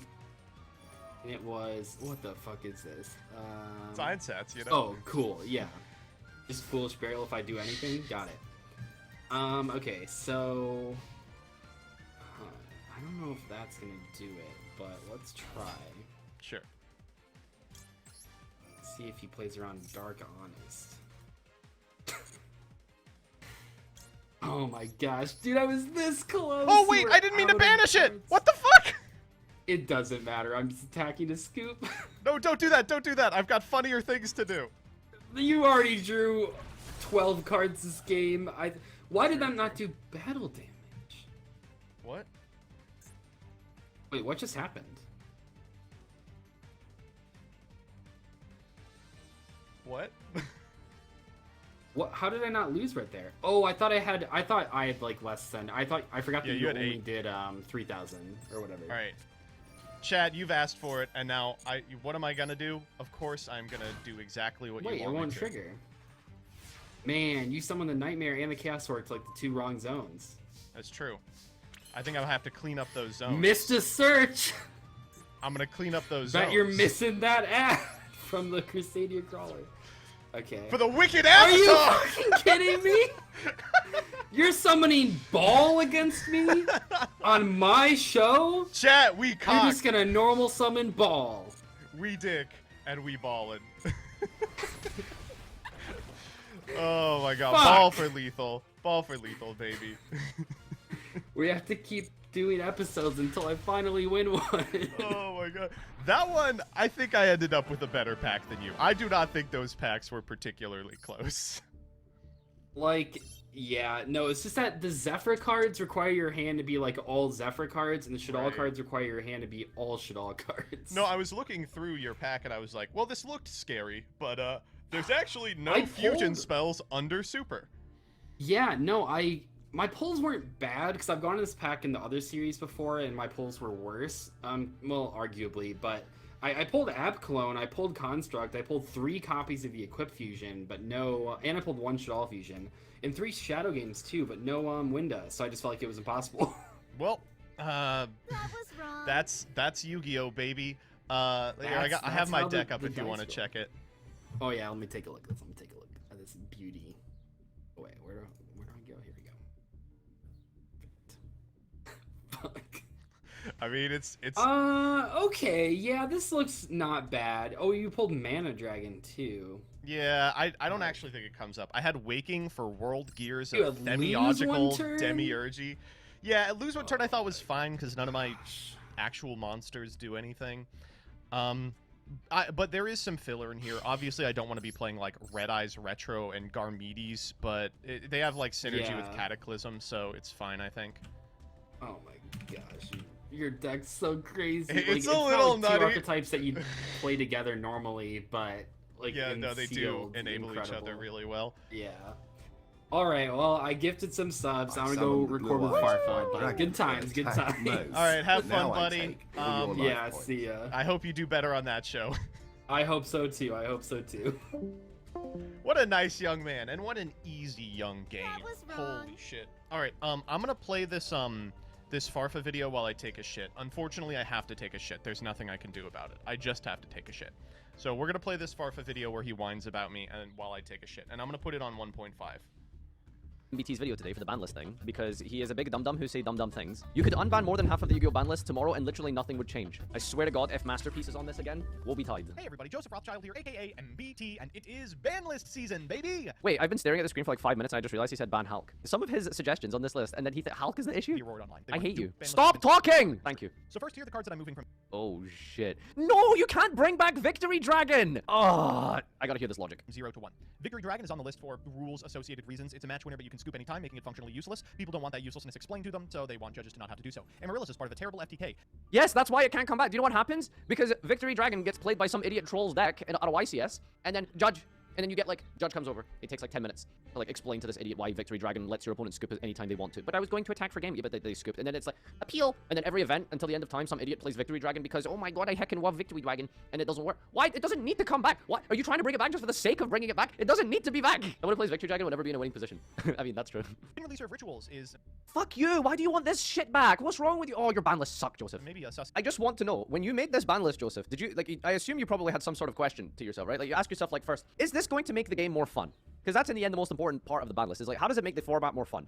And then when you put Jin to 1 from 0, I wanted you, like, to ask, like, I want you to, like, really just reflect and ask yourself, how does this make the game more fun? Smoker Dave the Thief will be good in Infernoble exactly, but I think that deck's just under the power level necessary. Why smoke? What? Hang on, slow down. Spellbook of Judgment is a really good card that enables Spellbook specifically, but it's not enough. Are you just gonna ignore Jogging? In a scenario where you've summoned 20 monsters this turn, you probably deserve to win. What? That's all you have to say? There isn't some arbitrary, like, special summon count in Yu-Gi-Oh! Where, like, if you hit that X threshold, oh, I guess you just deserve to win. What do you mean? Again, I ask you, how does Mass Driver back in the game make the game more fun? I want to know. Smoker Dave the Thief will be good in Infernoble exactly, but I think that deck's just under the power level necessary. I think hand rip cards in general are just very toxic. I don't know. I don't think that should probably be in the game. It would probably be fine, but in general, hand rip cards are really, really bad for Yu-Gi-Oh! Why do you have self-destruct button? How do any of these unlimits and hits, Joseph, make Yu-Gi-Oh! More enjoyable? That's what I want to know. I don't get it. I'm not having more fun because I have to play game 2 too. Good. Point is, you There's a can lot unban of other them. ways to get 3 But unsearchable one-ups. just because you can do something doesn't mean you should.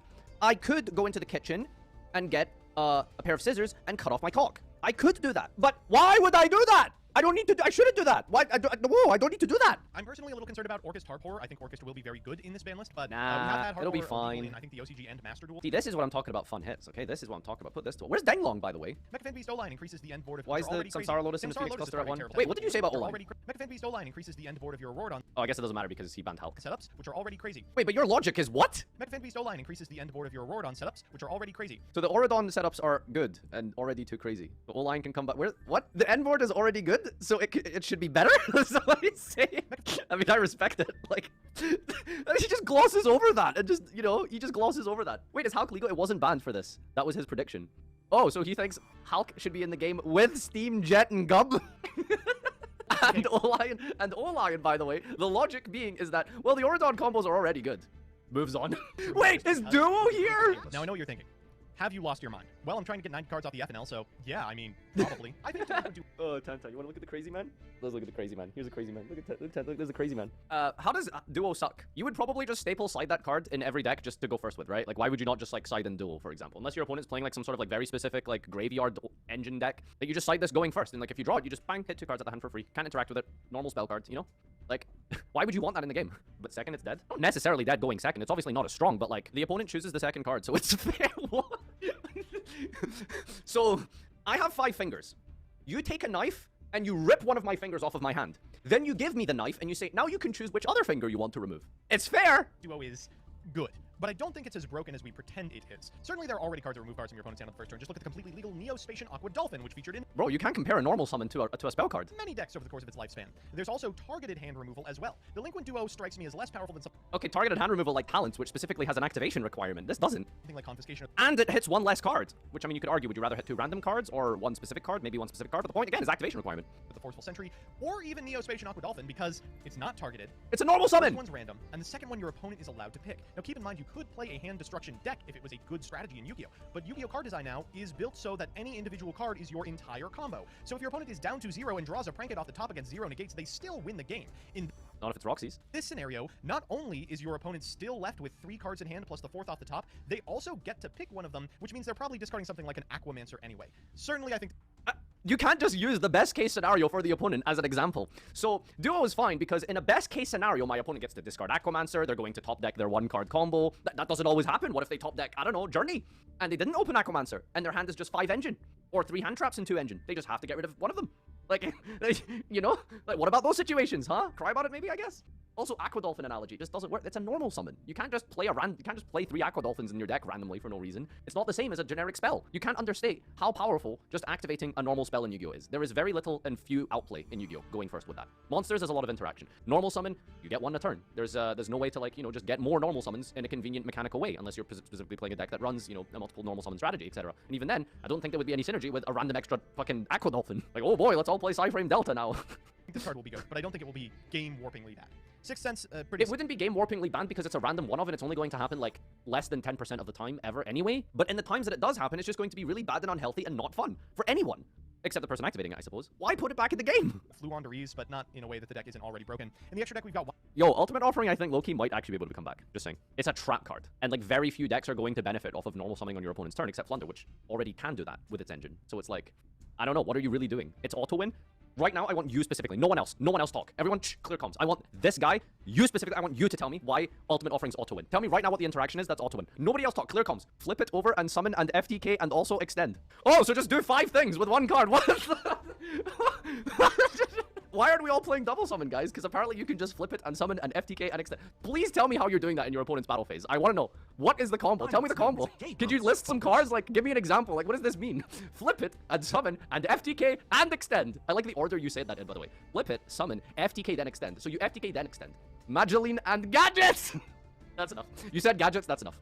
You are definitely like 30 years old, or you watch too many MCOL40 videos. And now the... Ah! only limited to war-related reasons.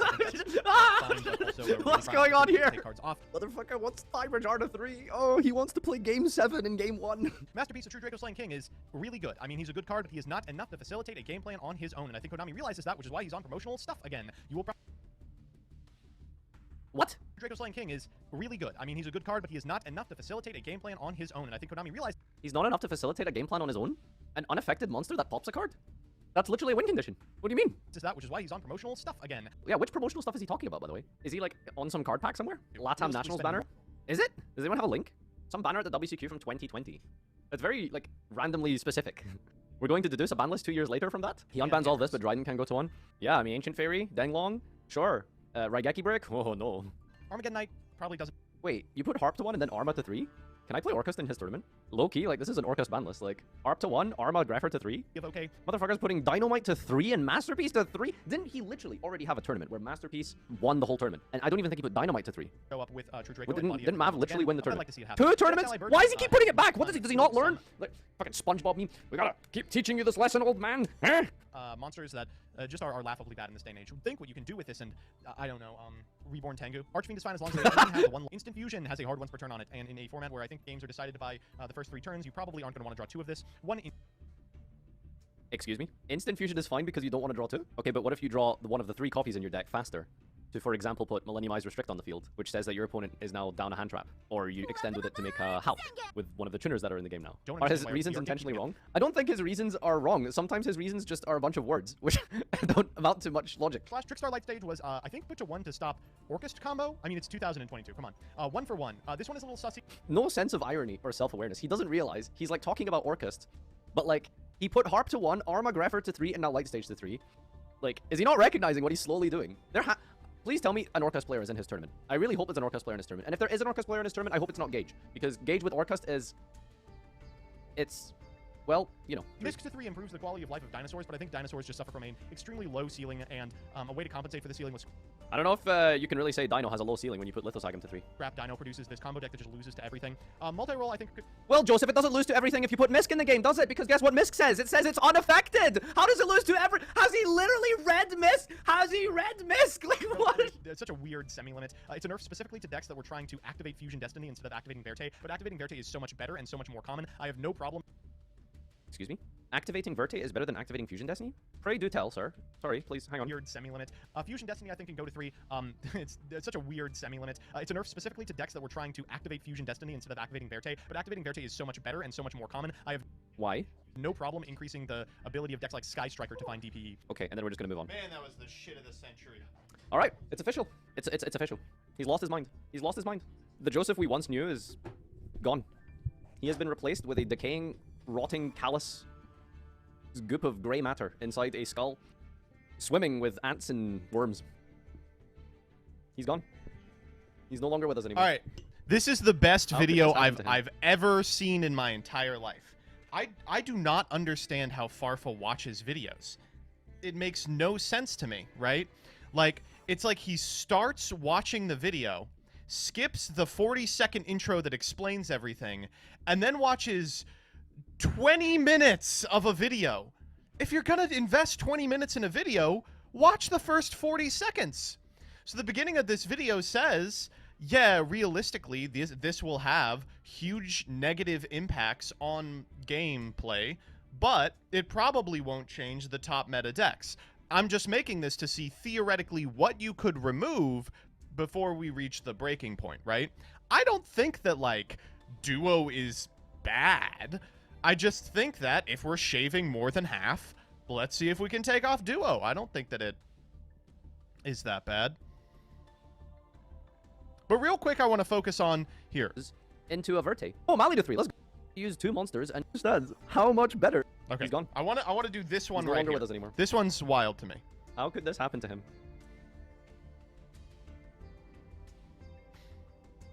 We've lost him. Not this one. I don't think he understands how much better it is to activate Fusion Destiny than Verte. You can't interact with spells as well as monsters. When you do full combo, you get to just skip steps. You don't have to use 2 monsters and just burn 2 resources into a Verte. When you That's what he really thinks. That's what he thinks that you're investing resources into Verte. Verte's not the problem, folks. It's Fusion Destiny. Do you know why Verte is so much better than Fusion Destiny? Because you don't have to draw it. Am I going crazy? The reason Verte's better than FD is you can do your full combo, and then when your opponent is out of hand traps, you go, all right, and now Verte. What? I feel like I'm taking crazy pills. You can just slap down a Fusion Destiny when you're done, because that's how broken Fusion Destiny is, because it says you can't You special... could just slap down a Fusion Destiny when you're done, but you have to draw it. Unlike Verte, which you can slap down when you're done. For the rest of the Just turn, draw similar to Verte. But it's a spell. It's Verte that doesn't require monsters. Correct. It's just a spell. How is that not painfully obvious to anyone? Well, then again, there was like an entire army and entourage of people who thought that Dragoon was better than Verte, so than DPE. So you know. You can really Anyway, jam it in consistently as give me light. Anyway, the funniest part of this video for me is Farfa spending 10 minutes whining about how broken Orcust is going to be. How did Orcust do in the tournament? Do we know? Has the tournament happened yet? How did Orcust do? I imagine it took the whole thing. It's so much better now. How did Orcust do? It must have won, right? It has everything. I'm pretty sure that Orcust won. I'm not 100. I'm pretty sure that Orcust won. How did True Draco do? I mean, it must have won. This is the thing. Mav won 1 with True Draco of the, like, 6 that we have done. And Farfa's like, that means that True Draco is the best deck every time.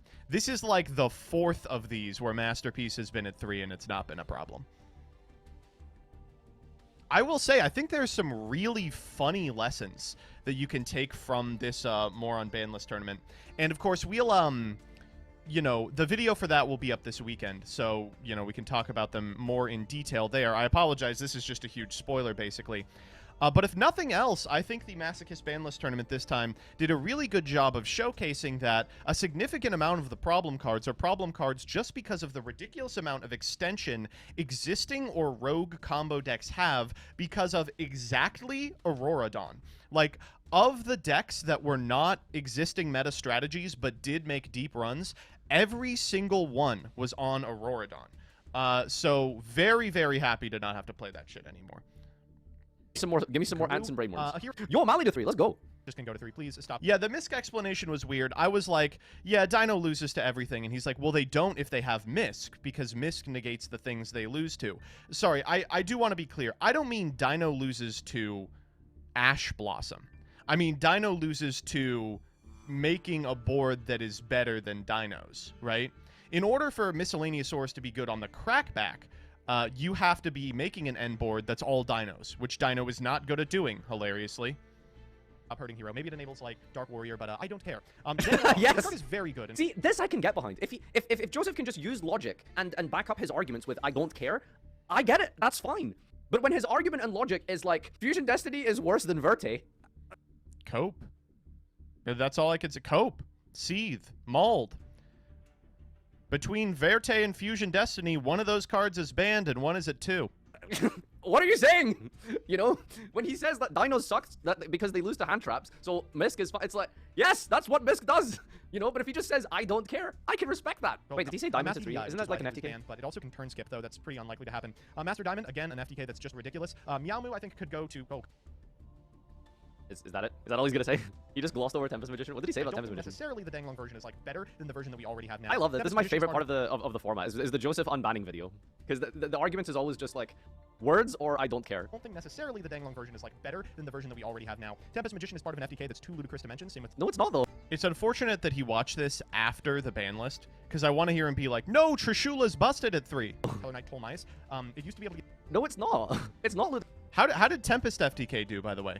Did Tempest FTK make a deep run? I wasn't paying attention for the entire tournament. Tempest won, right? Chris, don't you just need like an extra like 1 card in your deck and it like you can just do an FTK? it's CDI, which is why I think it was Especially if you're gonna put Chicken Game and Servant to 3 and into the Void, you really make it banned, but it consistent. also can turn skip, though. That's pretty unlikely to happen. FTK, Master go. Diamond, again, an FTK that's just ridiculous. Meowmoo, I think, could go to... Oh, God. You know what? I've changed my mind on that. Go to hell, you cat. Sci-Fi could go to 3. You The cat. fear was you would summon. So, I think you could probably remove all of these cards, and it would have no impact on the decks that people are playing, Wait, what about Exodia? Like, what did he didn't say anything. or the wider What do you think? metagame itself. Again, there's a link to a Discord where you can sign up for an upcoming Masochist Banlist tournament that will be played over the course of the next week. Get your submissions I using this began list with in by Exodia. tomorrow stream did he start time. with That is Exodia? 5:30 Okay. p.m. Eastern Standard Time, and we're going to take He heard the me. stream over the course of the next week. Get your submissions using this list in by tomorrow stream time. That is 5:30 p.m. Eastern Standard Time, and we're going to take a look at them and pick 16 or 32 of you. I haven't decided which to duke it out using these monsters. When is the tournament, chat? Meta Does decks anyone know? from the current format with skilled pilots. Valentine, you know Coolest things. nonsense specifically enabled by this list. Other than that, I'll see you for the next one. So this is just my video. Oh my god. Well, I don't know. It's just a little upsetting that the whole point of the Masochist Banlist tournament is to see how far we can push unhits before something breaks. And then Farfa watches it and says, oh, this is his wish list. It's like, no, I don't want all of these cards out. I don't think the game would be improved by Delinquent Duo and Sixth Sense being legal. I don't think Last Turn being unbanned is going to create any fun, enjoyable experiences for anyone at the table. But I do think they'll see next to zero play. It's for fun. But man, the chat is just brutal. I mean, if you look at the chat, they are just fuming constantly at me. I don't get it. Did no one read or listen? But my favorite part is this person was like, no, it's an auto win. And Farfa's like, no. You explain it. I think you should do that with every single chatter. Every time someone doubts me in chat, I'm going to stop and I'm going to go, no, explain why I'm wrong. And they're going to say something this stupid. Shouts out to Shrubstep. Shrubstep, are you in here? I'll gift you a sub. Masterpiece is fine. Absolutely correct. 100% correct. All right, let's play some Apollo Justice Ace Attorney.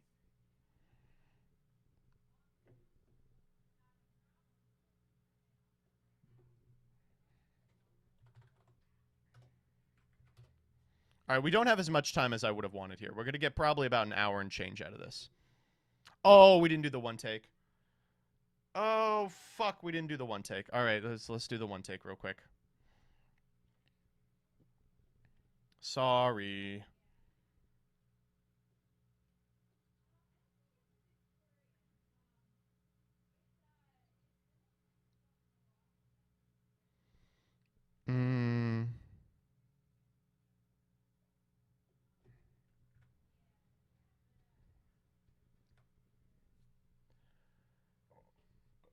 Ugh.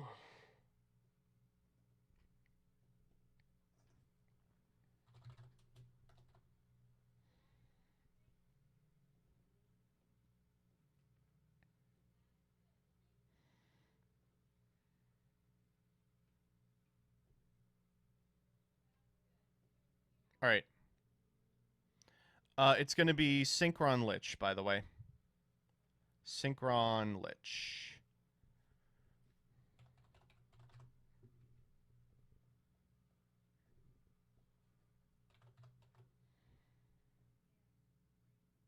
Oh, you want to do Shinobirds with Yata? Yo, that sounds like shit. Flu with Yata? All right, yeah, let's do Flu with Yata. That's funnier. All right, let's take out this. Take out these. Take out this. And I think everything else is fine. Let's put in Kujaku Jaku. Kuka Jujaku Yata. Okay. What else are we doing here? We've got. We could put in some more pots. Yata is a fiend. I know. We're gonna make it work. We've got a lot of extra. We could play Dark Ruler. Wait, does Yata have to do damage? Holy fucking shit. Are you kidding me? It has to do damage? Son of a bitch. Small World. Yeah, yes. Small World. Small World searches Yata, right? We can Yata through any wind monster. Be like Eaglin into... Shit. Fuck. What's our midpoint for this?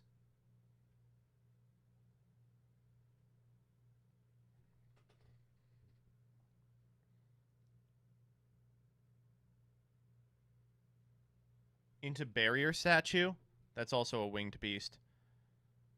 Dark Simorg. Into Yata. Does that work? A winged beast into Eglin into Yata. No, because all our winged beasts are wind.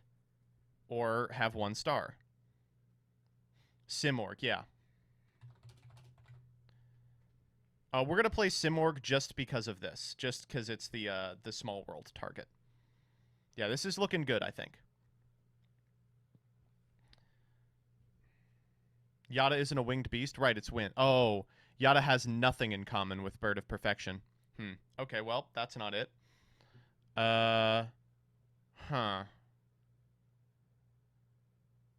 A level 2 Wind Fiend? So we need, like... Who could do it? Attack defense stats, 200, 100. We could go Valor. Does Valor do it? No, Valor doesn't have anything in common with Yata. Small World Calculator, yes. Droll does it? Oh, it does? No, Droll has 2 things in common with Eaglin. It's level 1 and it's wind.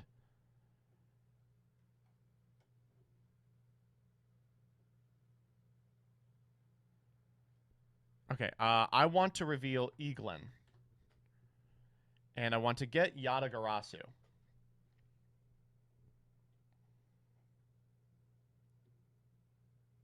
Now, what do we need? Battle Fader? Battle Fader does do it. Shockingly.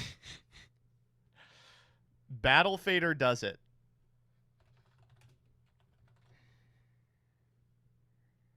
Yeah, that's it. That's it for sure.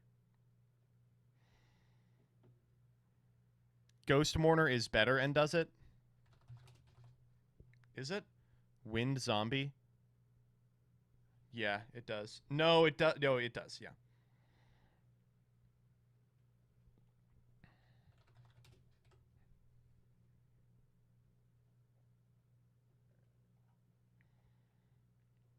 Yeah, that's it.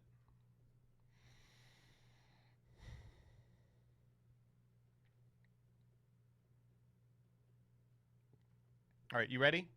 Let's speed through this one. Okay, whoever plays against me, you have to let me do Yata-Garasu. Thank you.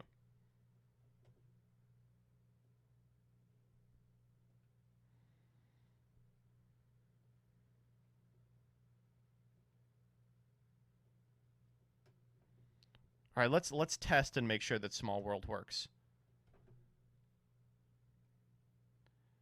All right, Small World, reveal Toucan. Reveal Ghost Mourner. Grab Yata-Garasu, baby! All right.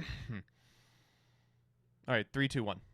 Hey everybody, Joseph Rothschild here, aka MBT, back with another episode of One Take Testing, the show in which I aim to show off a deck, give you a sense of how it plays, and let you know my thoughts all in one singular take. Today, we are taking advantage of the most powerful card that recently came off the ban list. I'm talking about the one, the only, Yata-Garasu. Now, if you're unfamiliar, Yata-Garasu is a monster which, when it deals battle damage to your opponent's life points, prevents them from drawing for the next turn. This creates a loop people call the Yata-lock, in which you are unable to draw out of Yata-Garasu's continued attacks. In modern Yu-Gi-Oh, it's not very good. It's not very good at all. But there's one deck that just might be able to take advantage of it, and I'm talking about Fluonderies. So as you may know, Fluonderies is an archetype of monsters that allows you to perform multiple normals of winged beast type monsters, but as you might not know, Yata-Garasu is not a winged beast. It's a fiend. So we had to get a little bit creative. Kujaku is a level 3 winged beast, which, if it's tributed and sent to the graveyard, allows you to add a level 4 or lower wind monster from your deck or graveyard to your hand. So by weaving this into a Rabina line, we can go like Rabina into Eglin, into Search Empen, normal Kujaku. then we can use our map to actually summon the powerful monsters. We can use the extra normal off of M-Pen to summon the Yata, and from there we win the game. Now there's a couple of downsides to this because Yata-Garasu has to inflict battle damage. That means we can't do it on our first turn. We have to go second, and we're not afforded a lot of really powerful cards like Dark Ruler no more, which would make it a lot easier to connect because we actually have to do damage. It's also kind of crusty insofar as you have to open both 2 little Fluonderies and a Fluonderies in the Magnificent Map. You might be recognizing, as I'm telling you this, that this sucks ass. There's negative synergy with Dimension Shifter because Kujaku has to go to the graveyard. But we're going to try it anyway, and if it fails miserably, I'm blaming chat.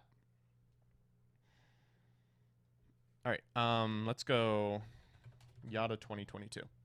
All right, so EU Central Comp, please let me do it.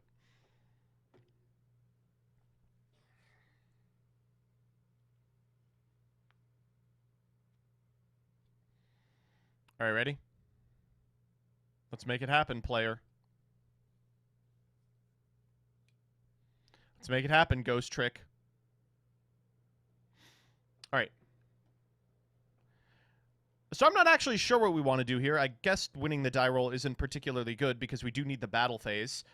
Oh, this is a hand that does it as well, shockingly. Let's see if we can make it happen. E-Telly into Geek Boy. Oh boy. All right, I love these cards, and I really hope that they're able to accomplish something in the year of our Lord 2022, but I think they will need exactly one more series of support before they can do that. Did they not activate the effect of Geek Boy there? Oh my god, they're just making UDF. Oh my god, they are just making UDF. It's actually the Ghost Trick community. Oh, it's actually the Ghost Trick community. They're out for my blood. Oh, I should have been playing Book of Moon. I do not know if I can beat UDF. Wow, that's not good. Okay, well, there's Ghost Trick Big Shot. They're going to fire Shot. They're going to summon back the Alucard. They can stack it for another Ghost Trick Angel of Mischief. Thankfully, I know something they do not, which is there is not another good Ghost Trick spell trap, so the best they can probably hope to accomplish is another Shot.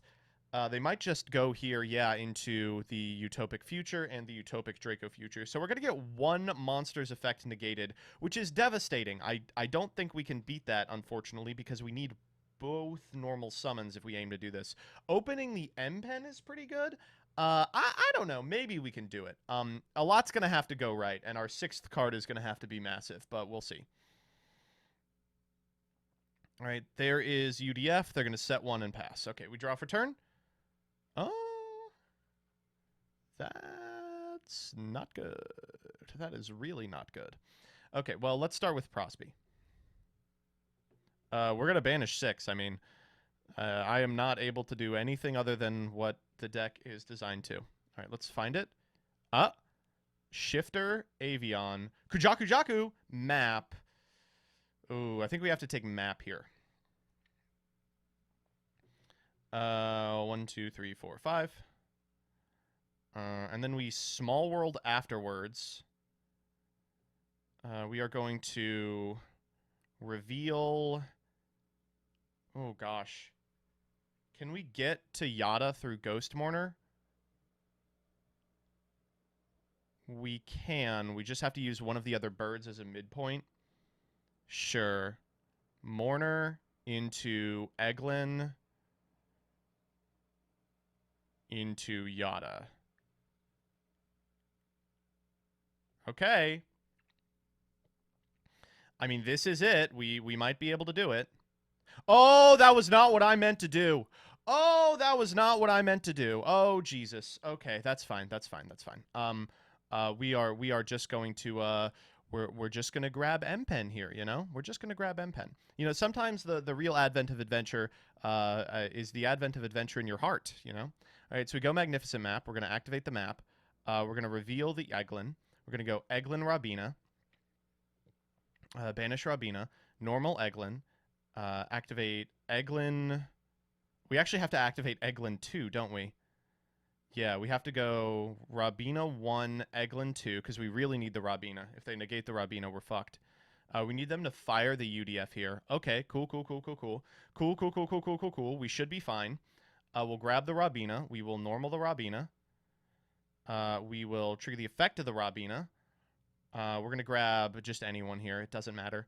Stry, I suppose, is pretty good. We'll go Stry. Normal the Stry. Yep, there he is. We're going to activate the Stry. Stry effect, banish. Is there anything here I really care about? I guess the Angel of Mischief.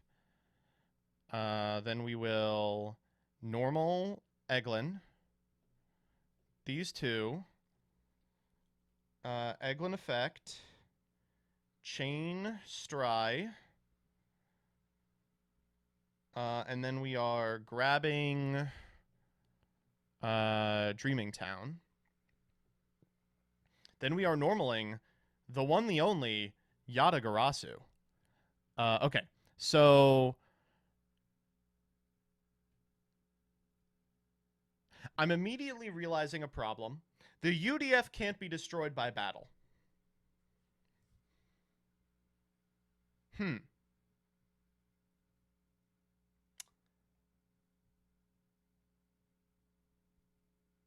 Well, you know, we tried our hardest. We tried our hardest. You know, okay, so we could attack the Eglin here. I'm gonna let that resolve. I thought I was gonna try and get over the Eutropic Draco future. And then we'll just go to main phase 2. We should have put Change of Heart in here as well. I think that would have done it for sure. We'll put the Yata back in our hand and pass it back to our opponent. No big deal, no big deal. I think we're gonna be fine. I think we're gonna be okay. Our opponent is going to begin with... Geesh, I mean, what, now we've kind of reached an impasse, right? What do you do from this position? Nothing, apparently. Okay, let's go Dreaming Town. We'll go Stry here. We'll go Stry 1, Eglin 2.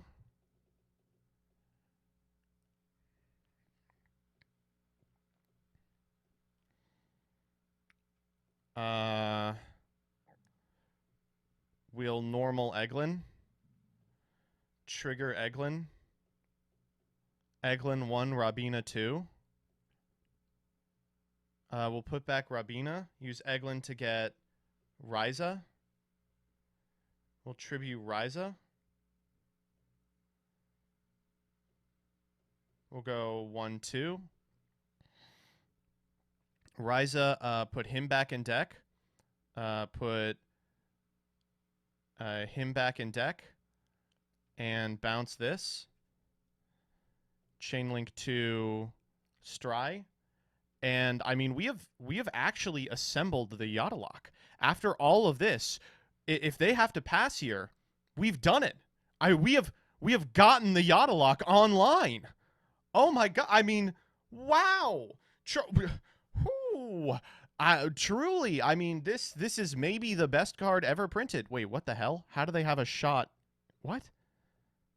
Oh, I left a Mischief in there. Okay, I mean, that doesn't do anything. That really accomplishes nothing.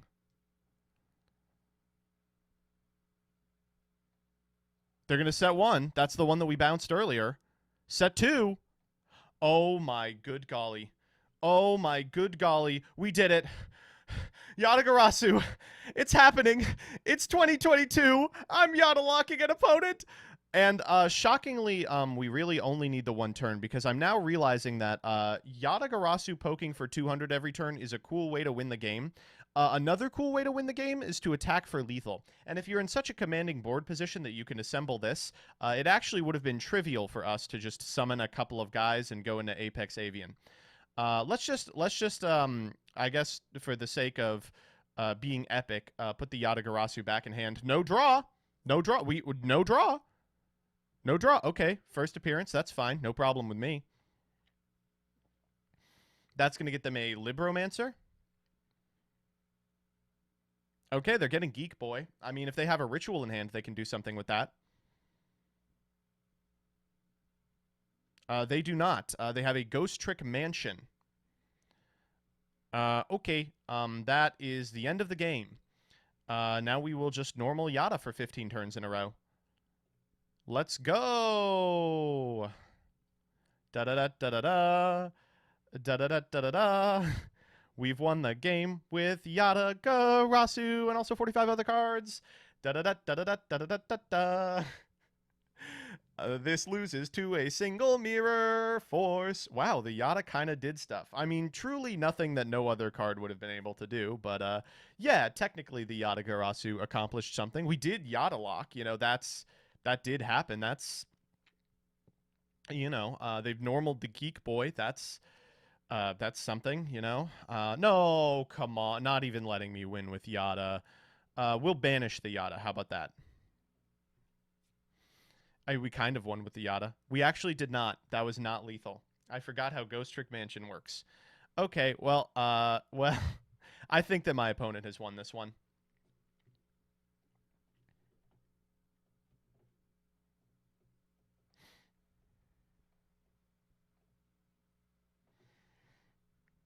Oh my god.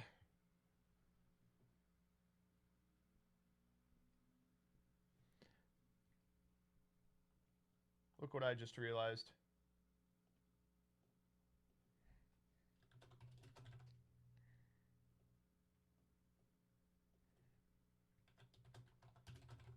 Whoops. There we go. So we're back with the deck, and this is a Tier 0 Super Threat. I apologize to everyone. I did say Yata-Garasu was bad, but I now realize the error of my ways. I would not have won that game if for Yata-Garasu. I would not have even come remotely close to winning if I wasn't playing this in my deck. My opponent was on the best deck of 2022, which of course is Ghost Trick, and shockingly, Kujaku Jaku didn't even need to make an appearance, so let's just cut him. We're just going to play Yata-Garasu and draw it every game. Thank you all for...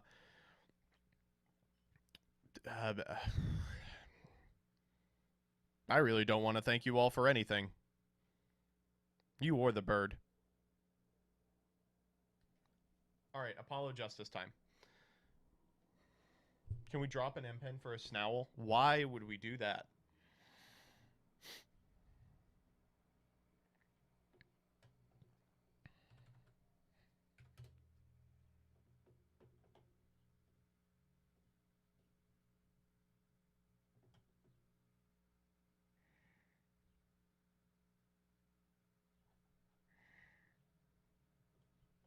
Right.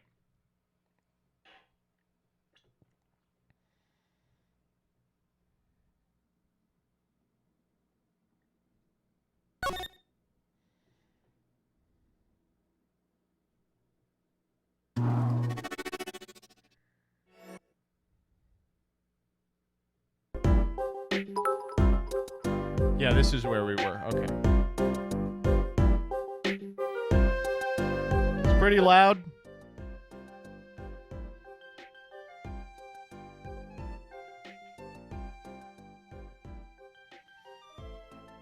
All right, so where we last left off, we had just met this freak who is going to, I guess, be a journalist. Let's talk to him. Spark Brushel, is it? So, Mr. Brushel, you're a journalist? Let me say one thing for the record here. I'm the interviewer. I'm the one asking questions here, end quote. Okay. You think a movie director watches movies?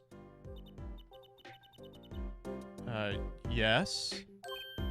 Exactly, I knew you'd understand. The night of the crime? You were at Drew's studio? Who, me? Look, let me say one thing for the record.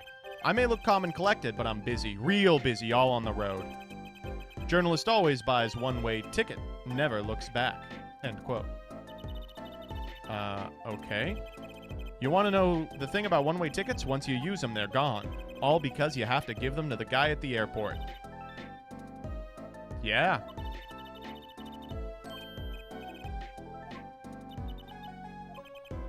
This guy sucks.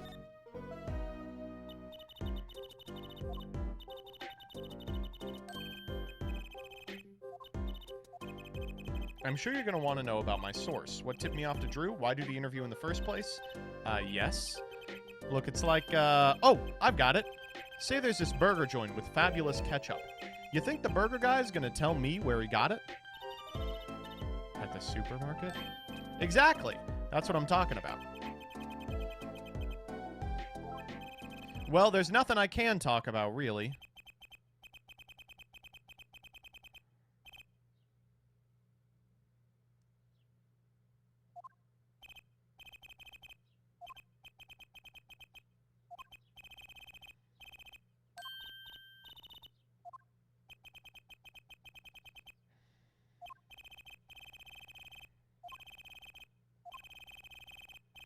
Huh. That's interesting. Huh.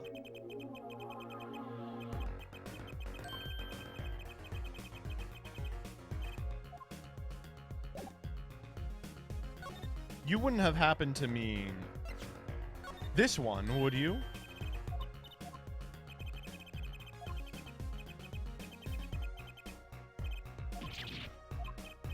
Okay, maybe the other one.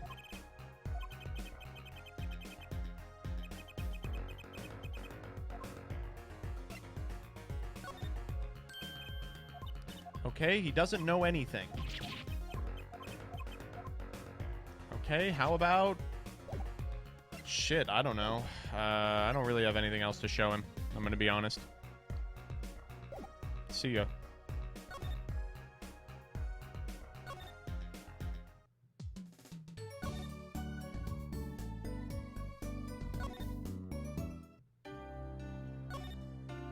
At least we got his theme out of here.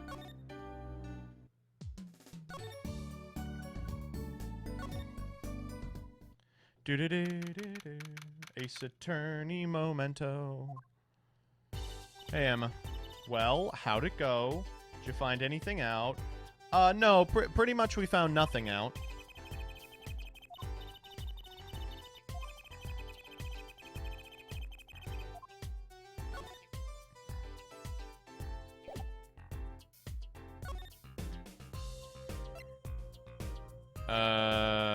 I guess we'll ask about the painting.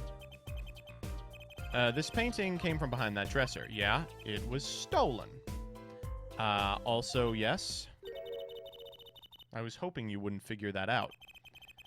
Do you think you could tell us a little bit about it?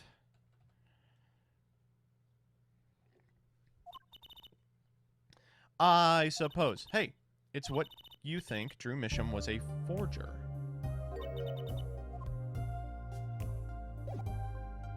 Ooh. Ooh. Oh.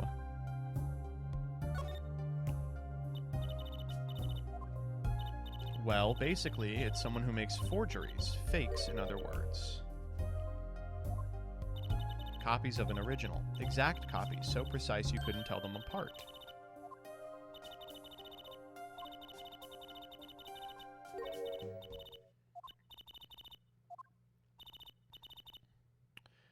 Uh-oh.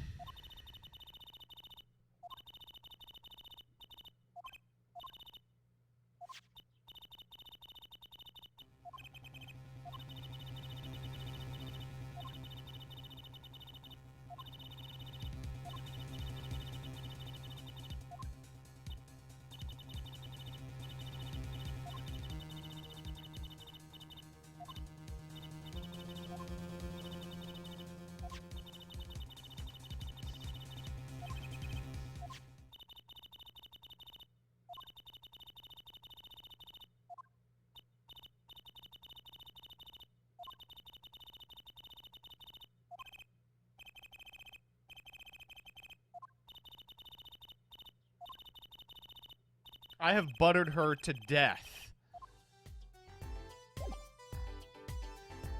All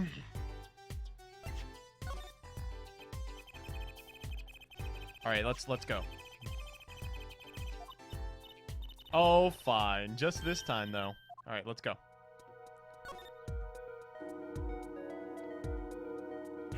Got it.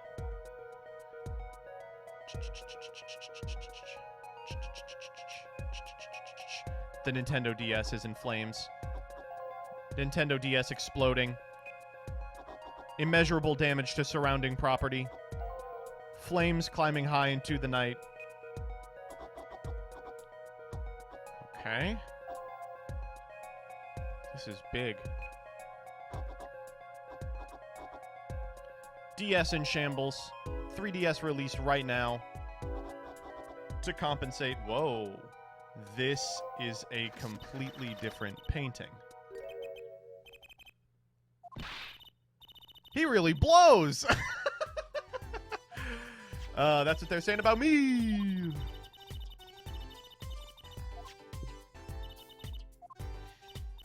Well, in the past, you could only analyze the composition of a rough sketch. In other words, the traces of charcoal. So you could tell if there had been a rough sketch, but not what it looked like. Okay. So in essence, it wouldn't matter what it was. Okay, some pros would actually paint out a rough sketch entirely, then do a completely new painting on top of that. Huh.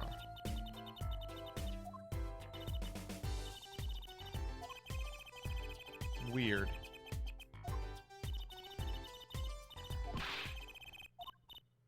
Let's check out the others. Okay, this is the pufferfish one. So this one is the fishy one. Okay. This isn't looking like a fish.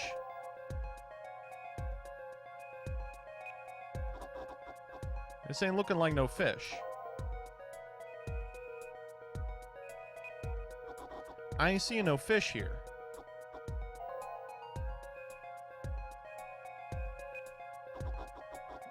This is a completely different painting again.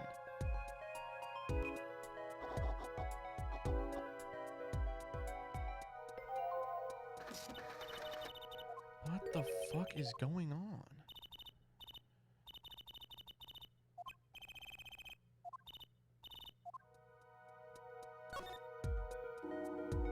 Alright. Now at least this one will look like the other one, because we can see the rough sketch looks like the actual finished product. Alright, so here comes the here comes the peach. Here comes the peach. Anytime now, here comes the peach. Here comes the... What the fuck? A completely different painting again.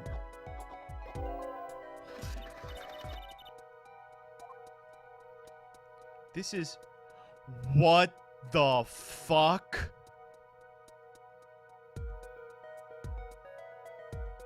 That's... Gavin.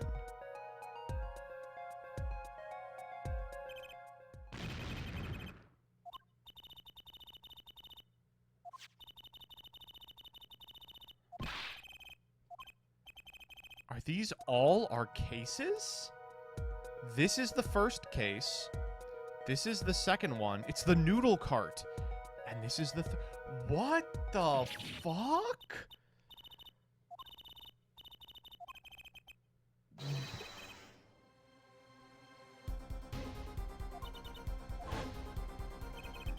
This is the poker room murder. This is the noodle cart. And this is Gavin on fire. What the fuck?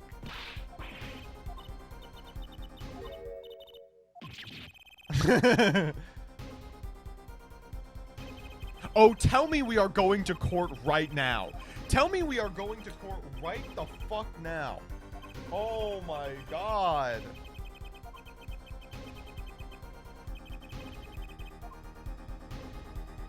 Oh no.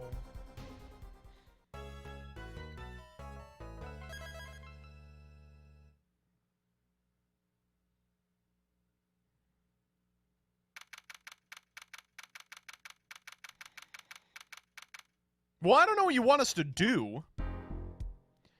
You doing all right, Vera? Nope. So you're Vera. I'm Trucy. Trucy right. That's right with a W, but not right, right? Okay. We're on your side. You can tell us anything. Good morning. Okay, we're getting there. Not bad, not bad. Think you do better with a little smile, you know? You're so pretty. You need to sell yourself. Trucy, let's shut the fuck up here.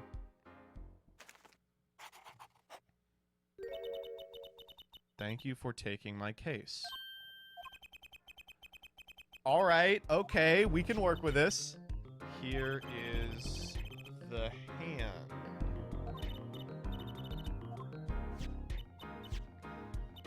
Oh, she took it away. Want to try? The victim, Drew Misham, was a forger, and a stolen painting was found in his studio. A life of crime, really, and maybe one that led to his death. And now we are in court. Alright, I'm gonna go get some food.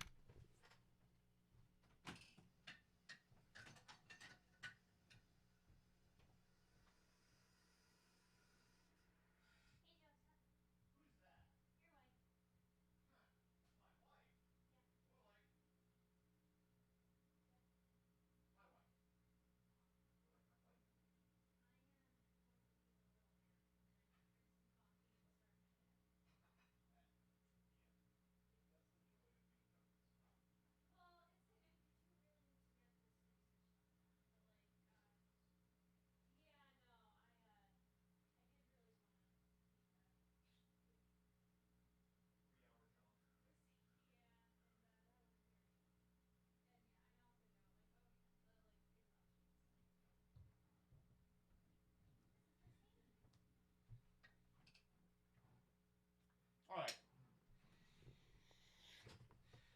See what we got here. Well, it's Clavier. Well, we will now begin the trial of... Huh?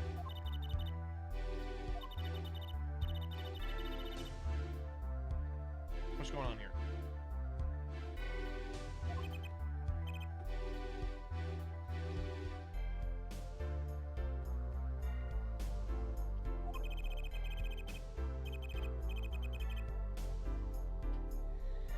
What? Oh, right, because this is the new legal system trial.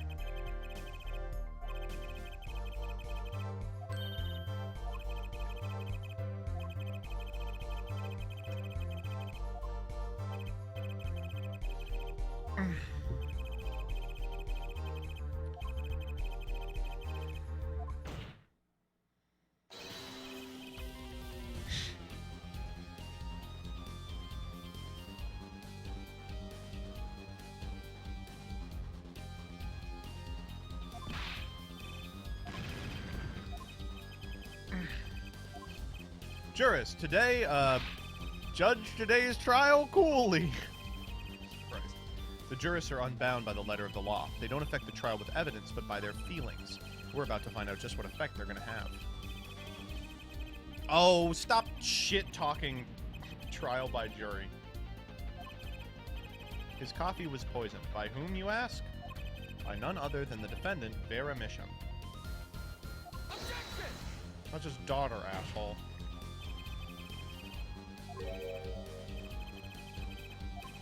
Indeed, poison was not present in the coffee. It was on the mug. We're already having to correct him. He's in the fucking opening statement and he's lying.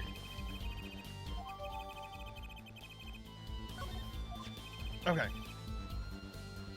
According to this report, the victim's death was caused by atroquinine, a chemical compound that does not occur naturally. Lethal dosage is a mere 0.0002 milligrams.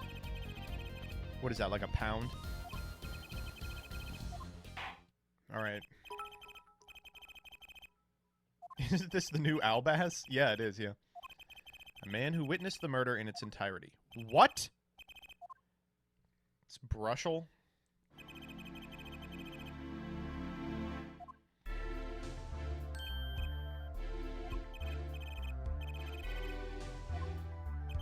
Wow, this guy sucks.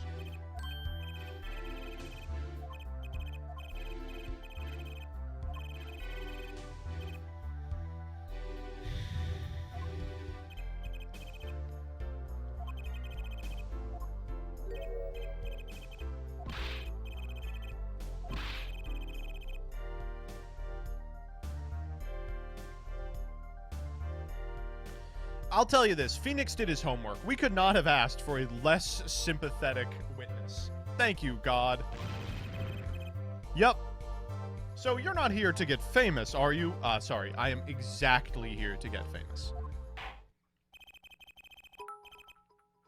Hey, Joe Biden. Nice to see you.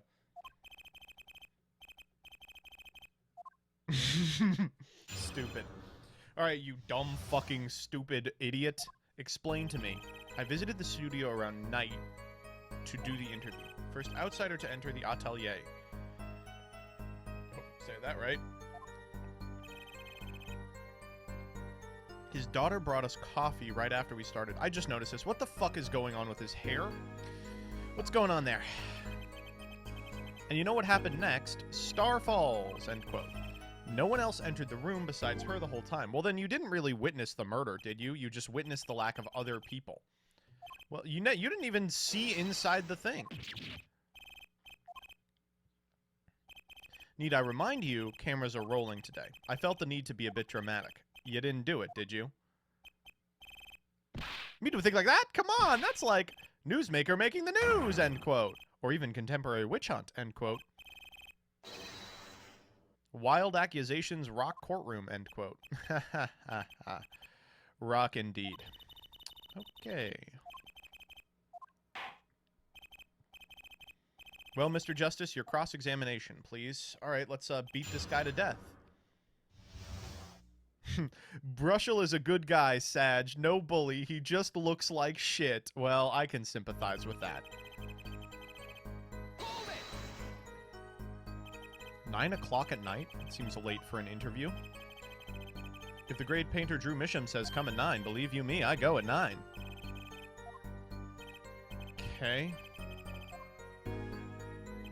The first outsider to enter the atelier. Alright. What, a basically insignificant step for all mankind, but a giant step for that Brushel guy. Alright, I like him again. If no one on the outside ever had access to the studio,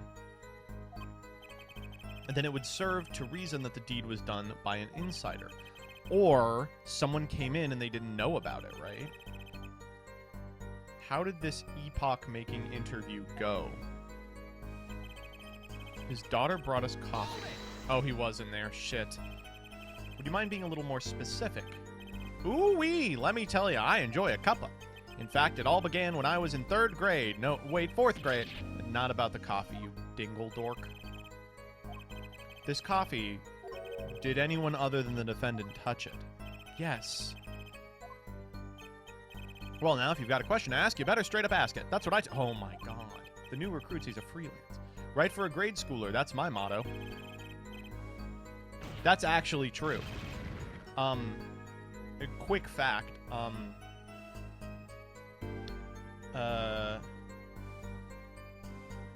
one of the things that, one of the fun little dealios that you can do on computers is, you can get the grade level of your writing, and you kind of want it to be as low as possible.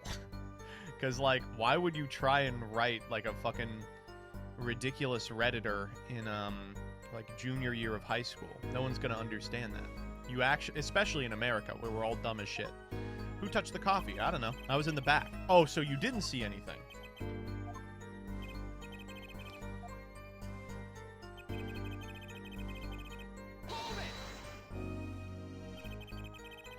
What's this about a star falling?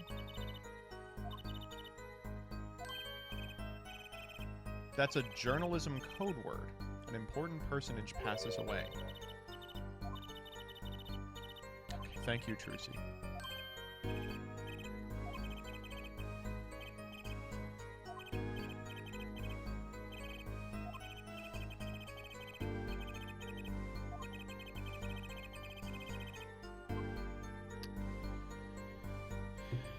Let's do moment of death. I would like to hear about this. About when Mr. Misham passed away. What a scene that was. He puts his coffee mug down with a crash. Then he dies.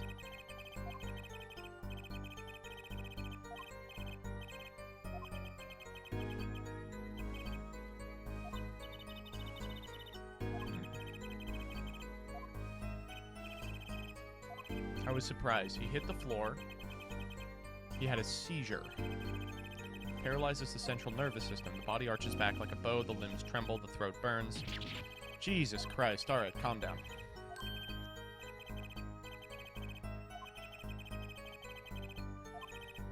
Oh, right.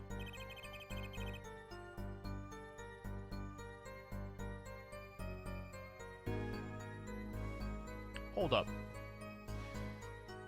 Do we have the Gavinner's superfan?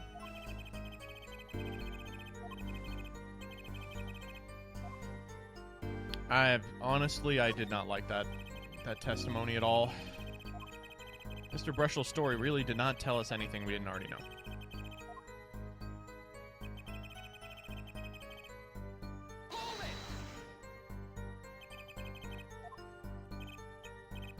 For sure? Sure, I'm sure. Fuck. What if they had been hiding in there from before? Even if someone had been hiding in the studio, they hardly could have poisoned that mug without anyone noticing. Shit.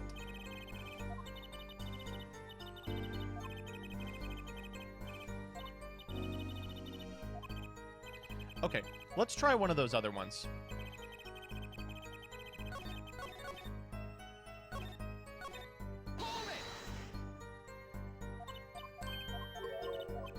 Okay, so the death was not helpful. Let's try the Stars coffee. You say Mr. Misham had the coffee too, but do you actually see him drink it? Of course. Fuck. He really has everything.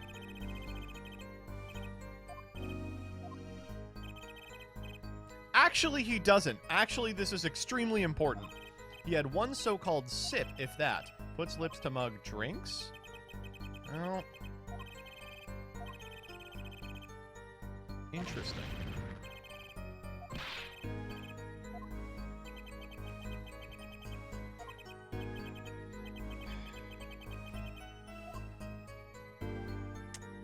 I imagine this is important. The victim drank his coffee, then immediately fell over? Yes. Your Honor, this is a vital piece of information. Please add it to the testimony. Sure.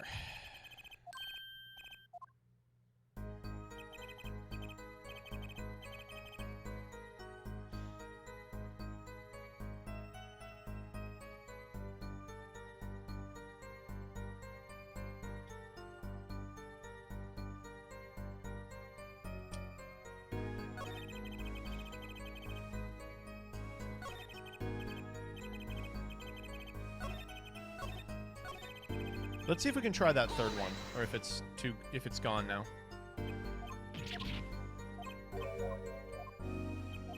It is gone. Alright, well, we made the right choice, at least.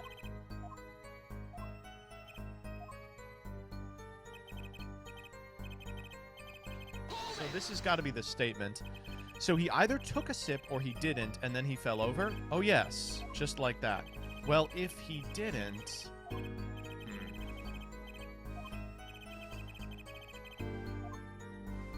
Let's try his coffee. So you drank the coffee that Vera served you, too. Of course.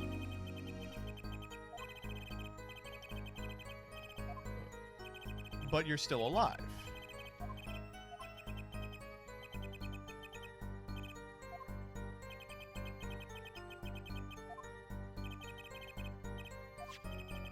You know the poison was on the rim of the coffee. Oh, yes. There were 2 cups on the tray she brought, and one of the cups had Drew's signature painted on the side. No chance the guest would take that one by mistake.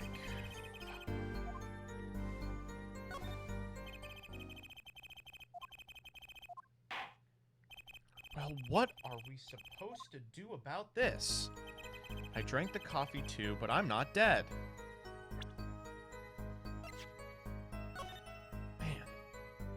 Yeah, you wouldn't accidentally take this one. Wow, this is already super difficult.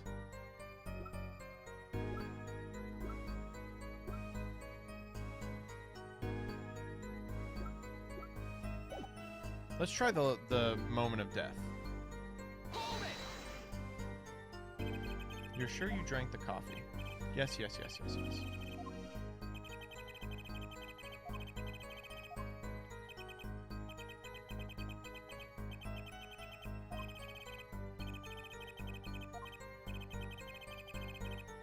Let's do Moment of Death.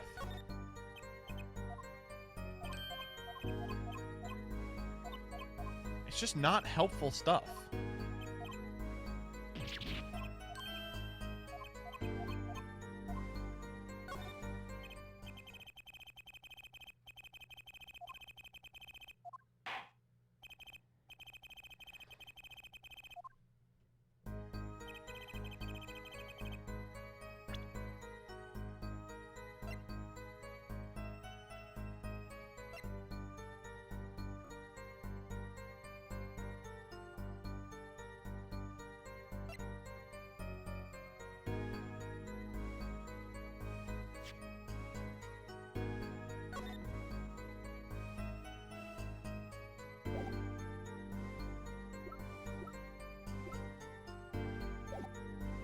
Okay.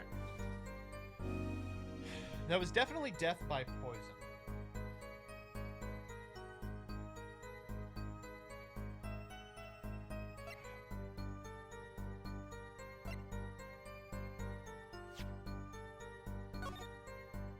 Well, that's not helpful.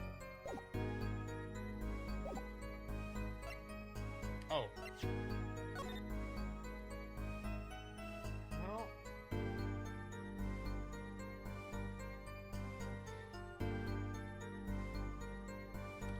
That is death by poison. Is there anything remotely interesting in this? Between 9 and 9:30. Okay, so what do we know about Brushel? We saw him die. Despite that sounding important, there's nothing interesting in there. He didn't see if he took a sip or not.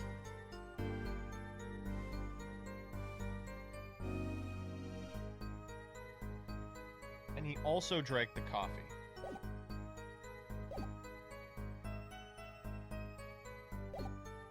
Here's a weird question.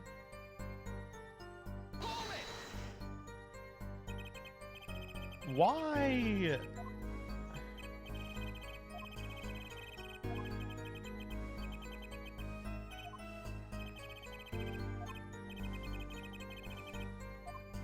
Why wouldn't he drink something?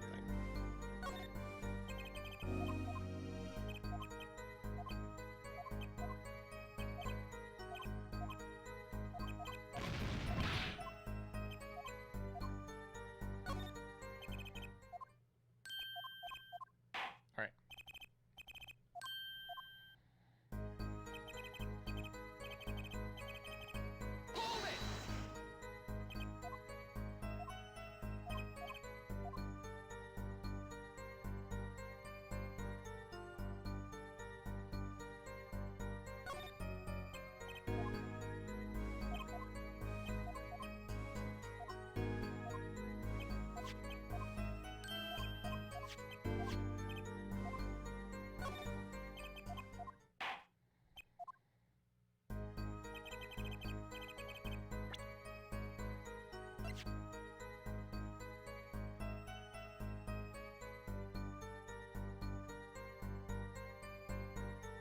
Man, I am just super lost on this one. This is so hard. Objection! No.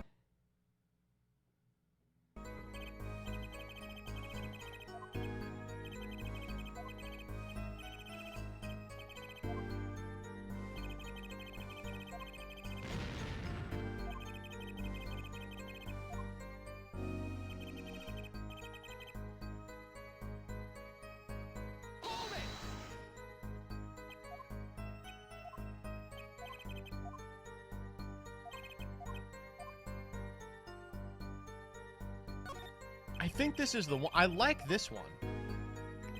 But I don't know what to present. No, shut up. Not this thing. Drank the coffee, but I'm not dead yet.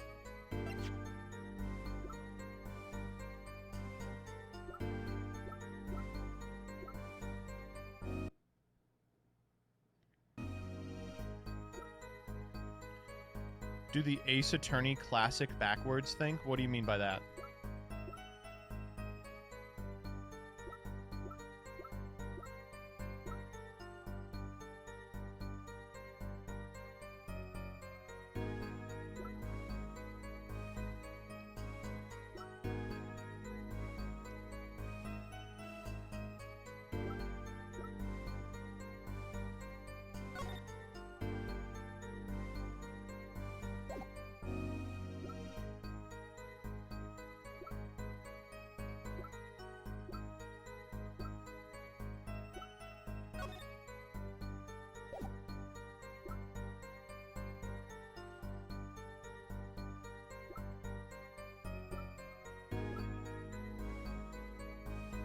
your client is innocent, then there's something wrong. Okay.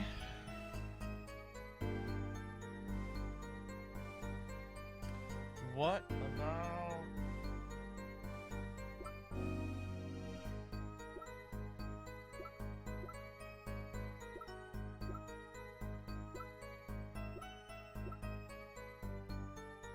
I don't know why I thought that would do anything.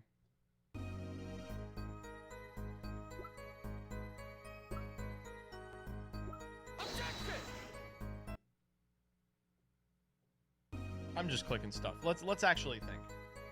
Okay. So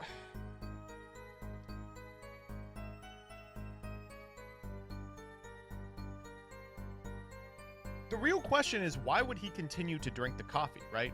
He drank the coffee after the guy had a spasm. He legit was like, damn, that's crazy. But why would he do that? Oh, got it.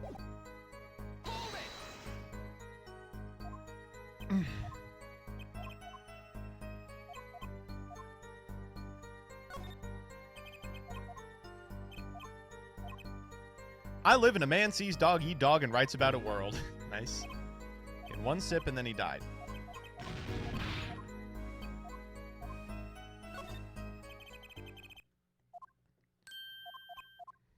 Yep, got it. The victim had one sip, if that. The next moment, he was on the floor. Are you sure? Because atraquinine is a slow-acting poison.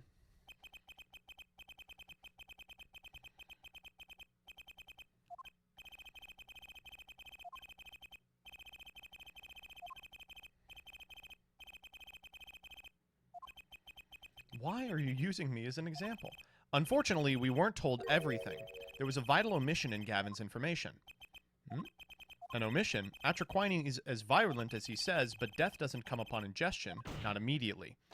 That's because atraquinine is a slow-acting poison. According to one forensic scientist, it's one of the most virulent poisons, but is absorbed into the body astonishingly slowly. Damn, I completely forgot about this. It takes 15 minutes for the adverse effects to show. If we suppose that the moment Mr. Misham sipped the coffee was when he sealed his fate, then he would have had time to enjoy his last cup of joe. What's the meaning of this? If what the defense says is correct, why that contradicts the entire testimony we've just heard. Well, Mr. Brushel? Anything to say on the record? It was virulent, all right. Even then, it had already begun digging its claws into the journalist. He's working on a scoop. Objection! Hey, asshole, answer the question. It's Brushel, yeah? Herr Brushel. Let's take a trip back down memory lane. Huh? Did the victim really die the instant he took a sip? Think it over. This is vital. You know what I think? I think that was a not-so-subliminal suggestion. End quote. Wow! All right.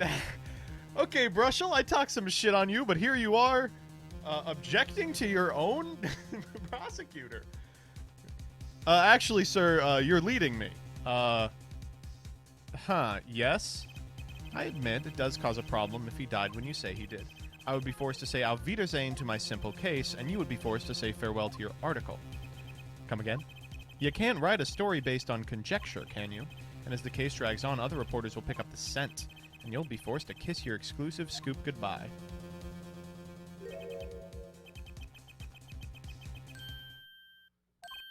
Oh, look, wait, just wait a second, just 1 second. I think I just recalled a so-called important detail. Okay, well, this is where the jury system is going to come in handy, because he is clearly just literally telling him what to say. Attorney utterly confused, end quote. Actually, I did notice something when I visited the studio.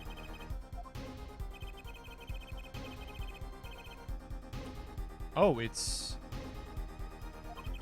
actually... Huh.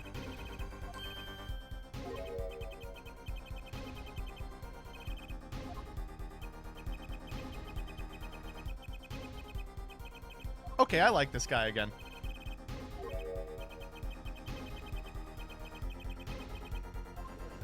Okay. As far as I can tell, the witness is standing by his testimony that Mr. Misham died the instant after he drank.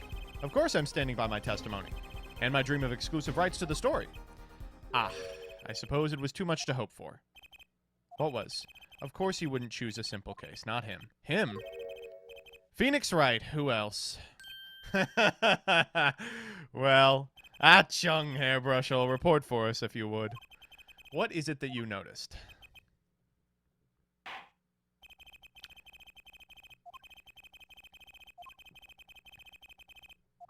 Let's see what we got.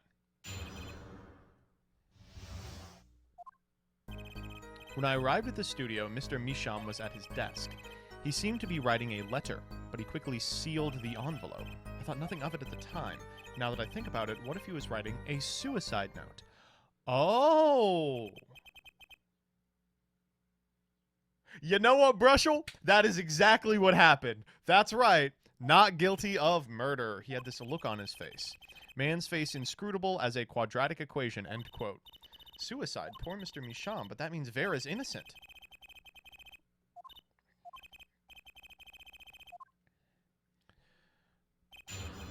What Brushel noticed. When I arrived at the studio, Mr. Misham was at his desk. Was there anyone at the studio other than Mr. Misham? Well, his daughter. Was anyone else at his studio? No. Not a cat, not a rat, not even a mouse.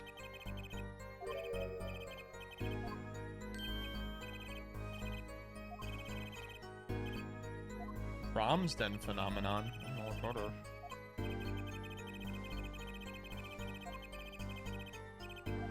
Okay, so that's the one we present on. He seemed to be writing a letter, but he sealed the envelope.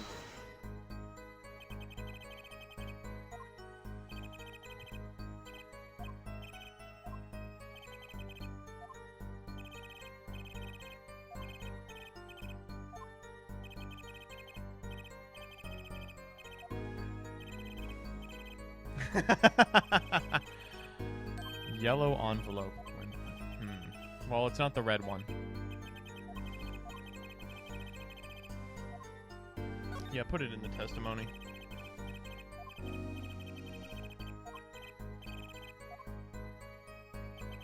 There's a yellow envelope. I heard it was left at the crime scene. Well, we can show him that he's wrong there.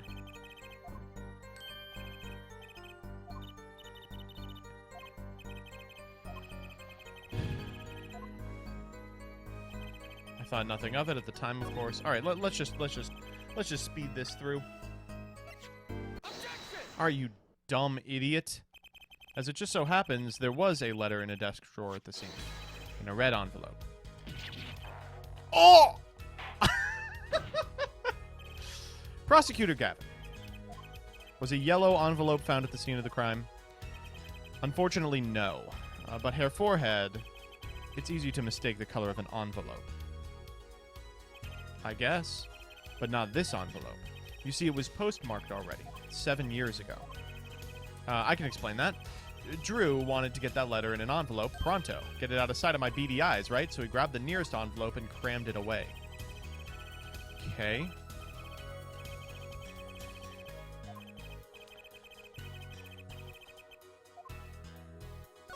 Absolutely not. It's resealed. It's clearly opened. With the assistance of a forensic scientist. What? Note that this letter is addressed to Drew Misham. Why would he address a letter to himself? Let alone send a suicide note to himself. I've been scooped! Like in Five Nights at Freddy's 6. Mr. Brushel, can you explain this to the court? How could I have forgotten? I suppose this happens to the best of us. Well, that's the thing, see? After he put the letter in that envelope, Mr. Misham sat there searching his desk drawer for something. A stamp. A so-called postage stamp. Stamp. Well, to mail his letter, what else? And I saw him put it in the letterbox. It was yellow, and he put it in the box. Oh, how I wish it did.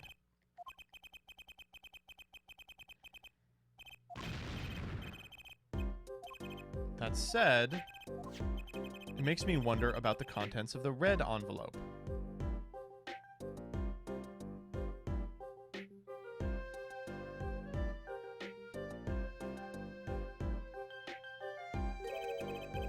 $100,000 is quite a good deal of money. So this was from 7 years ago, yeah?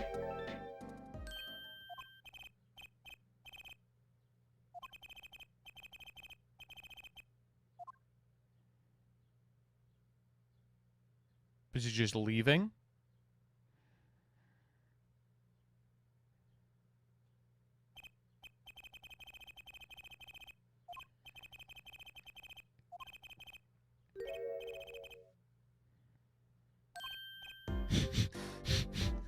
He's a sniffer!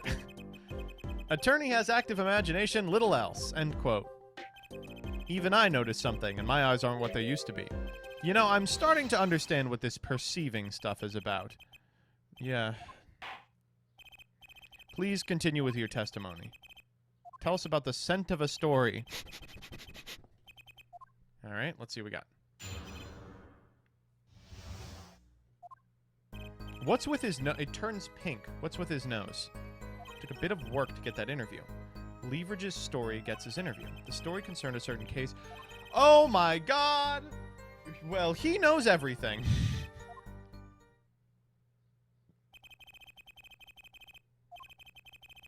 He blackmailed. Yes. I mean, no. It wasn't exactly blab. Look. This is my story, my tidbit. While you have me chatting away in here, what's going on out there? What if some Wally Woodsworth or Sally Scooper gets wind of my story?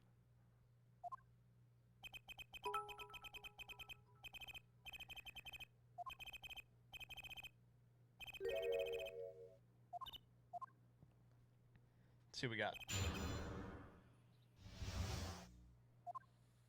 Ooh. Bracelet reacting. Bracelet reacting. The victim, Drew Misham, had an aversion to reporters. Boy, I guess. Not even my considerable charm did much for him until I got my thumbs up. Maybe you can elaborate? What's going on here, buddy? Exactly what sort of story was this? A little one. Like I said, nothing more, nothing less, nothing in between. I might have suggested I had a lead on this particular story.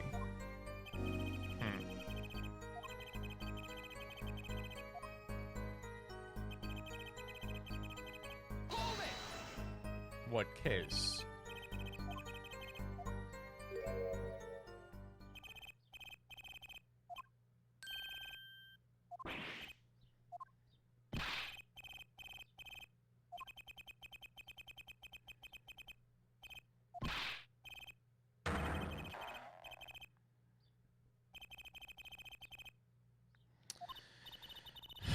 Unfortunate.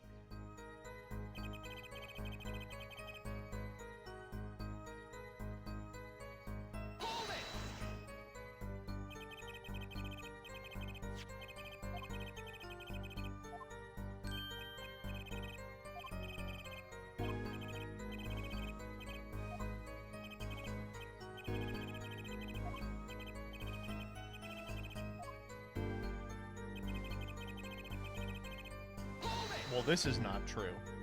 We know he's a forger.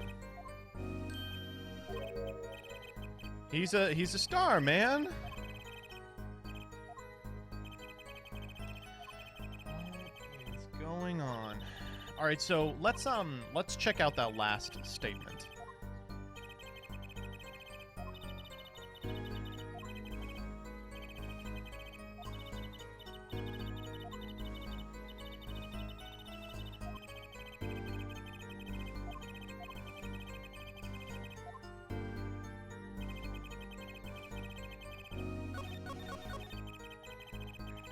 Alright, so this is the perceived, for sure.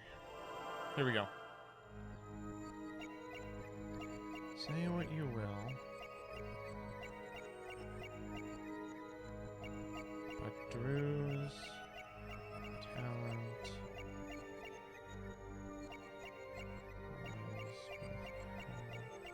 Where's his other hand? I Can't even see it. Compare. Let's check say what you will. Nothing going on in the pocket here.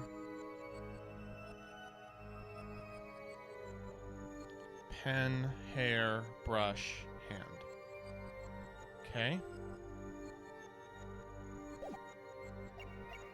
But Drew's talent.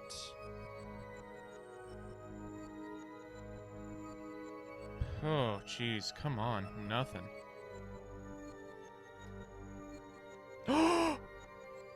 Oh, disgusting. Oh, that's so gross. That it's actually armpit. Regrettably, gotcha!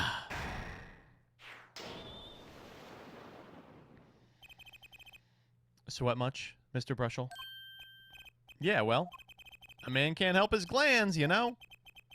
It's more than that. When Mr. Misham's talent was mentioned, you suddenly began to sweat buckets. You're hiding something about his talent. What? That's ridiculous. Let's show where Mr. Misham's true talent lay. It just so happens I have evidence showing the talent mentioned in the letter. I'm talking about the unfinished painting. Oh my god.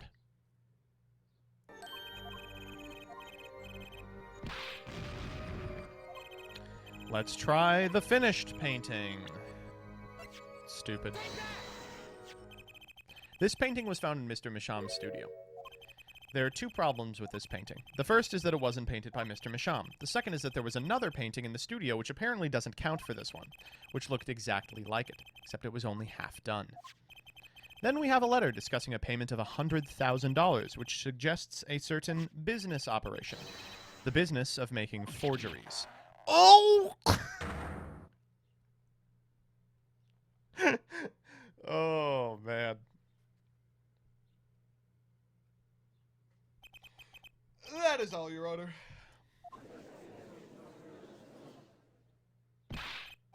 Everyone, please, everybody.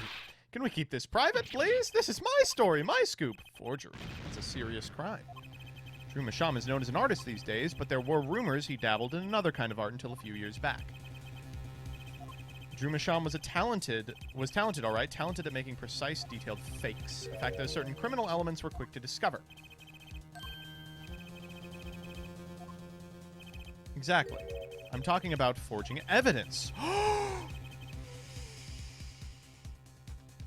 This is the guy. Oh my god.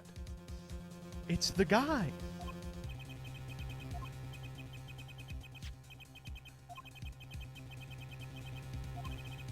For forged evidence.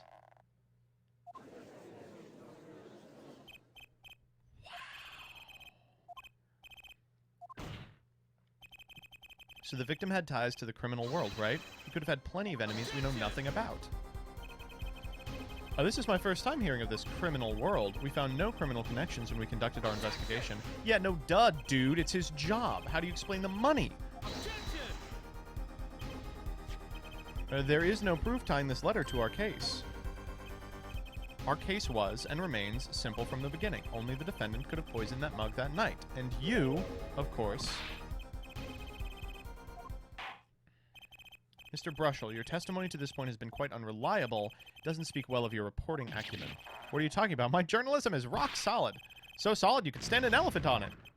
In any case, let's hear a recap of your testimony. If we can ascertain the situation in that studio from the recap, the trial is over. Okay, here we go.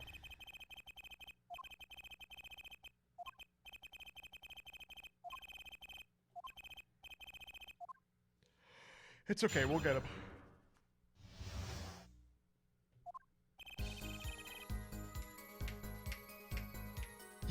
Yeah.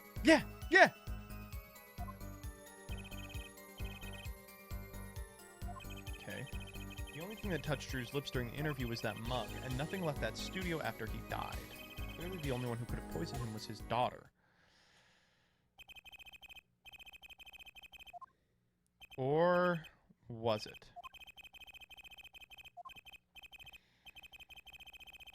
I actually know it out of the bat. I have one trump card left to play. Let's go.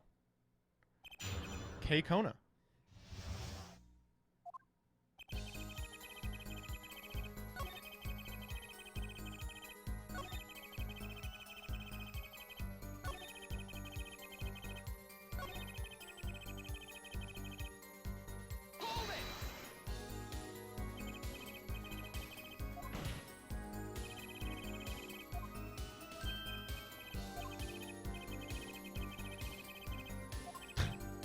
Awful.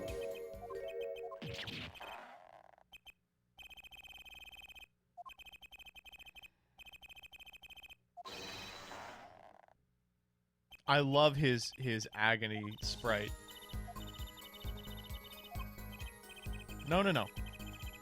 We got it.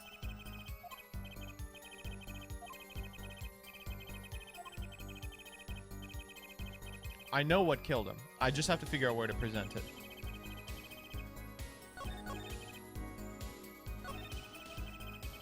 I think it's this one. Not one thing? You're sure? Yep, sure as can be. Well, with one exception. Spark Brushel. Come on!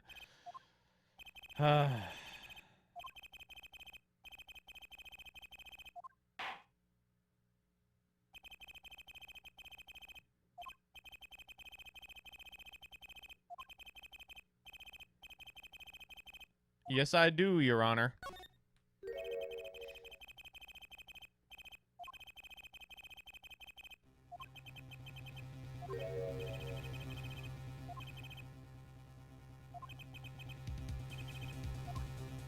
Not Vera.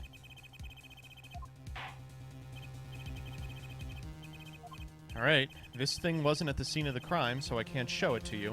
We do have evidence that shows how it could have been taken from the scene.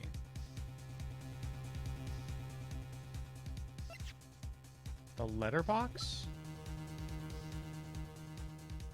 Though I'm thinking about the tiny frame. But theoretically, the letterbox is the way that it could have been out.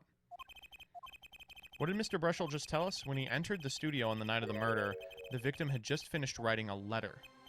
Yeah, I said that, and yeah, it was true. You went on to tell us that he put the letter in a yellow envelope and put it in the letterbox. The tiny frame is for a postage stamp. But that very same letterbox was empty. In other words, that night the yellow envelope disappeared. Ah, yes, intriguing. So an envelope has disappeared from the scene of the crime. Of course, this changes nothing, huh? He has a point, Mr. Justice. What we're trying to figure out here is how the poison got into Mr. Misham. Is it important that the envelope the witness says he saw disappeared? Well, if it did disappear, then something did leave the studio that night. That seems very important to me. Very well then, the witness will add this to his testimony. You got it! Oh.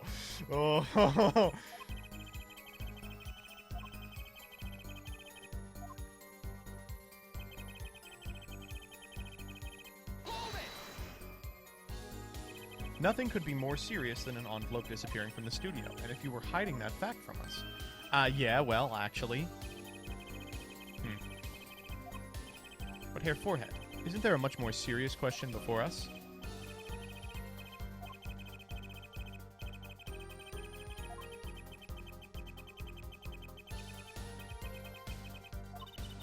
Alright, this is the one for sure.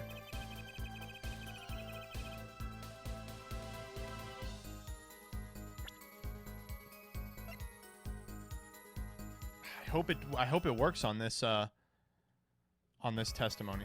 We'll see. Nope. Gotta be on the new testimony.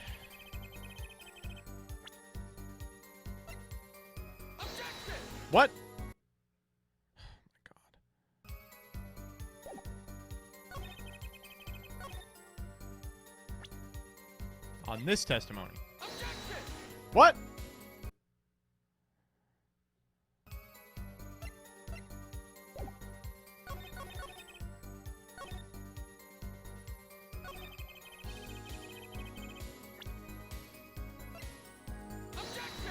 Uh-oh. Am I wrong?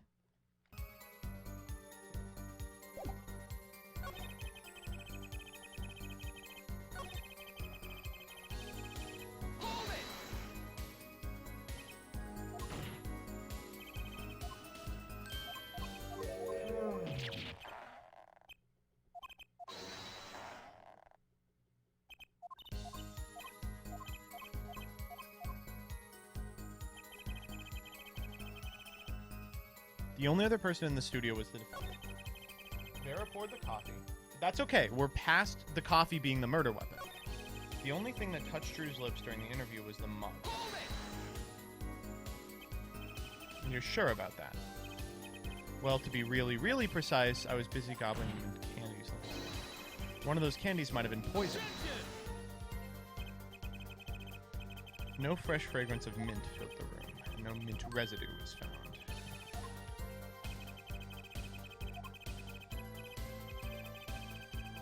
Yes, I think he licked a postage stamp.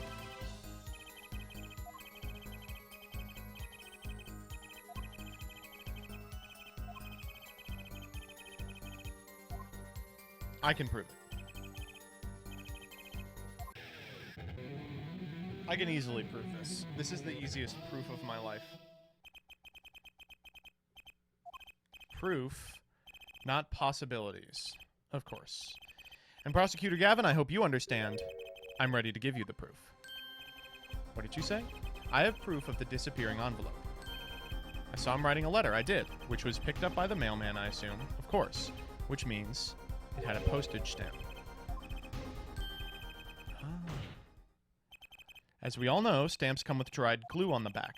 He died the same way that George's wife died in Seinfeld. In order to use the glue, you have to wet it by licking the stamp. No one worth talking to actually licks stamps in this day and age. This man is 2 million years old. Okay, so he licked the stamp. But wait, how does that explain the atroquinine on the rim of the coffee mug? It was put as a red herring. If he licked the back of a poisoned stamp, the poison would get on his tongue, which would show up on the mug. Okay, I'm in. Those traces on the mug weren't the killer's doing. It was the other way around. The coffee mug didn't poison Mr. Misham. Mr. Misham poisoned the coffee mug himself. Okay. All right. I'm in. But that doesn't... recall, if you would, atroquinine is a slow-acting poison. Poison entered his body when he put the stamp on the envelope 15 minutes before because that stupid asshole jammed it in. But his time wasn't up until the moment he touched his lips to the cup of joe. I like this a lot. He's going to ask for proof, and I'm going to own him.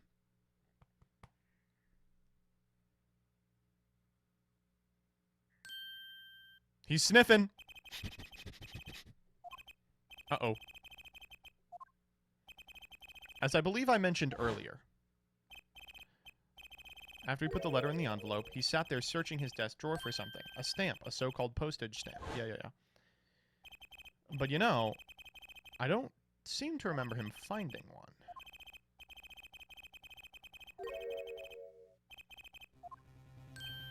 Fuck. Oh, that was so good otherwise.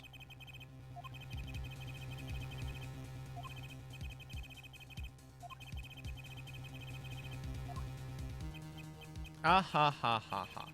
Good show, good show. You can't even prove there was a stamp at the scene. No, I cannot. Let's hear what the defense has to say anyway. Where's your evidence that proves the existence of a poisoned stamp? This I actually do have. It's the tiny frame.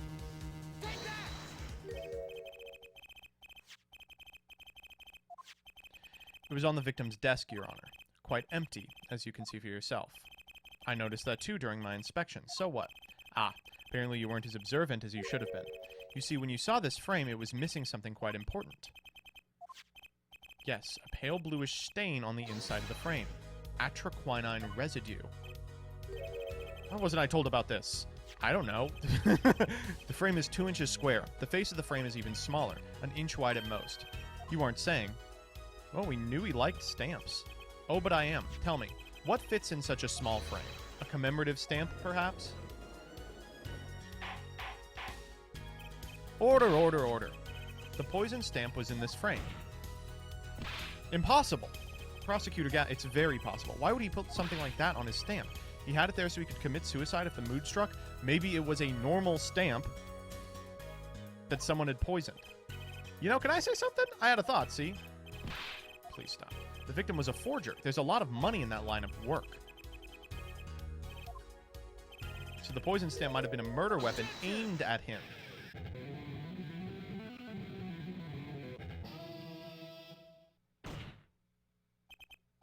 Oh, Rich. That's Rich. Leave the ridiculous flights of fancy to the Gavinner's song lyrics, please. Okay, the stamp was a murder weapon? Nonsense. Murder is a simple business. Who would go to such lengths? No one. Well, someone who doesn't want to get caught.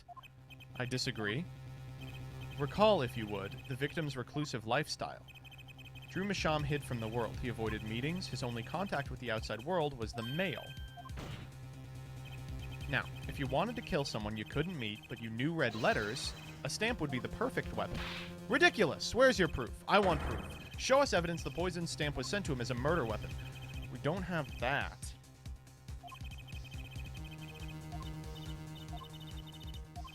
I think I know what happened. I don't believe it, but I can see it. I think I know how Mr. Misham was killed. Fill us in. A certain piece of evidence points to the truth, Your Honor. I can show you how someone with the intent to kill sent Mr. Misham the stamp of death.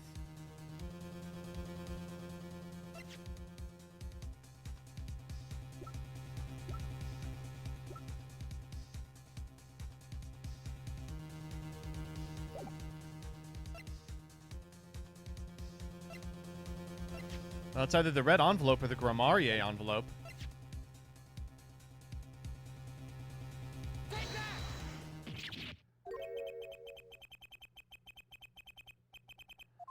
Oh, whoops.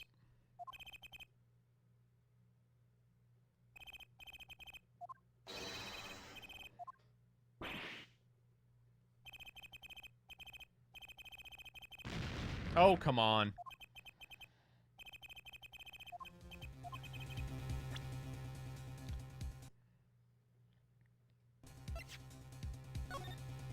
Well, this has his address on it. Okay, let's just do the red envelope.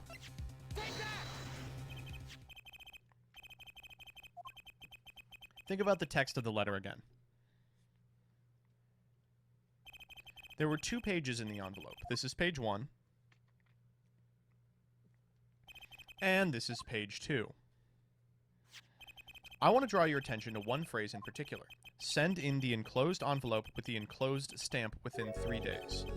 The enclosed stamp, Your Honor. In other words, if I have this straight, the stamp, poison on the stamp, lick, lick, gasp, end quote. Now, what if he had done exactly as the letter asked? He would sign the document, put it in the envelope, and put the stamp on it, right? Then he would put it in his letterbox. 15 minutes wouldn't have elapsed between affixing the stamp and mailing the letter. The clock started ticking, and when the time came, he drew his last breath, and the murder weapon would be taken away from the scene. Clever. Gavin, if you ask me for any proof, I'm going to annihilate you. Such a splendid imagination you have here, Forehead. Let me confirm one thing with you, if I might. So, this poison stamp was inside the envelope from 7 years ago. Yeah? Is that what you'd have us believe, really? Yes, a very small possibility. How small, I wonder? A poison stamp in this envelope, a stamp that then became the murder weapon. How do you intend to prove this seeming coincidence?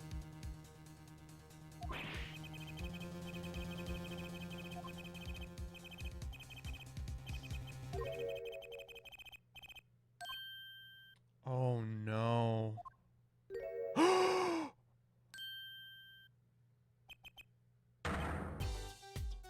What the fuck was that? Whoa, what was that?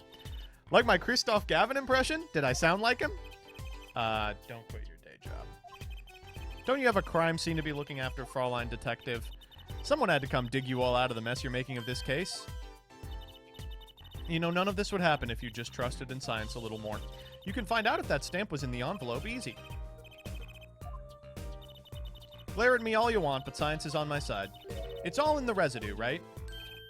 That's right, the poison detection spray. All right, let's check it out. There it is!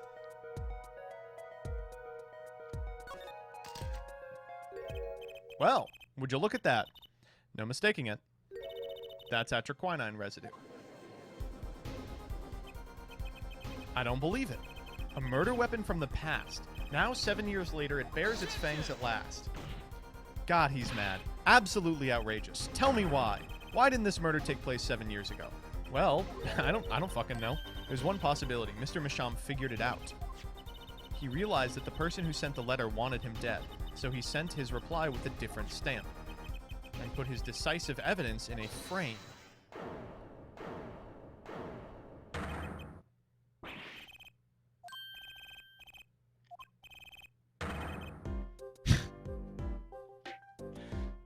I love this guy. I you know what? Actually, I do like him. He's my favorite.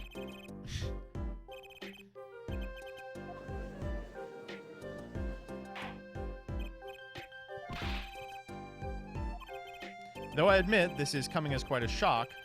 Well, I mean, we know that Vera didn't do it. I see no need for further debate on this matter. The sender of the letter 7 years ago could hardly have been our defendant. Boom! 1 day case. Let's fucking go. Very well. This court finds the defendant. Oh, son of a gun. I just realized what's about to happen. The court doesn't pronounce anything. A ticket to the afterlife from 7 years ago. Tickets for Gavinner's shows are invalid after 2 weeks. It doesn't make sense any other way. It boggles my mind that so many people haven't noticed this. There's a fatal contradiction in Herr Forehead's claim. Oh my god, we were so close. A poison stamp was placed in the envelope 7 years ago. It was framed until now. If that's the case, then why would Drew Masham have done what he did? I don't know. He got a letter that said, send me a lot of money right now for all your crime. And he panicked when a stupid jerk came in 15 minutes early and just picked up the only stamp he had. 7 years ago, the forger Drew Masham sensed a trap and put the stamp in a frame. I do not debate this, but this begs the question. Why 7 years later did he use the stamp on the night of the murder? Surely you don't mean to suggest that Mr. Masham simply forgot. He put the murder weapon in a frame on his desk for 7 years and forgot? You expect us to believe he sprang a trap on himself? Maybe he just got careless, man.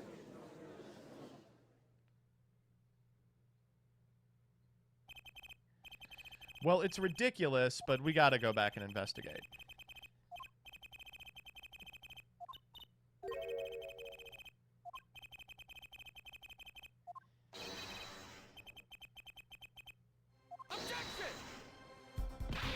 Okay, then how do you explain the poison stamp that was in the envelope?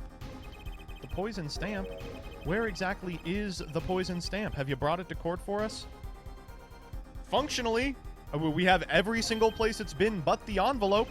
I see no proof that such a thing ever existed. I think you do! What about the atroquinine residue, huh? Oh, I agree. That does seem to be atroquinine residue. But Herr Forehead, it's certainly no stamp. I am going to send you to the Shadow Realm. Even if your precious poison stamp did exist, Drew Masham never would have used it. That is all. Well, I think we've cast enough doubt on our defendant.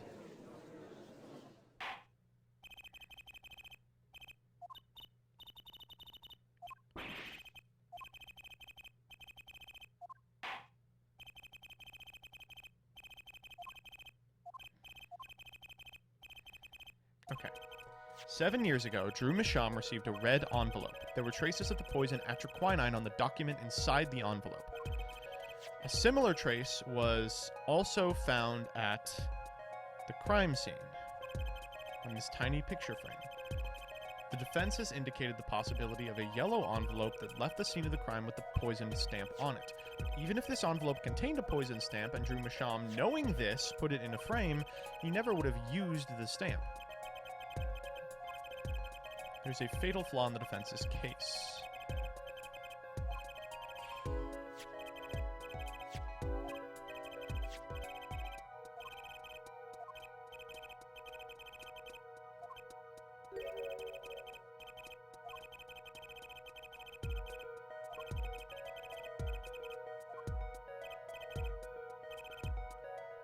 Oh.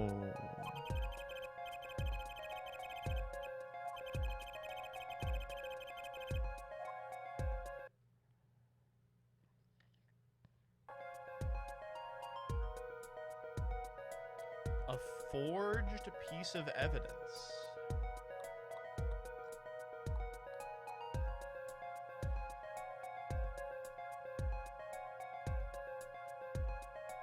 It's the envelope, right? The only disparity here is that the envelope has been... No.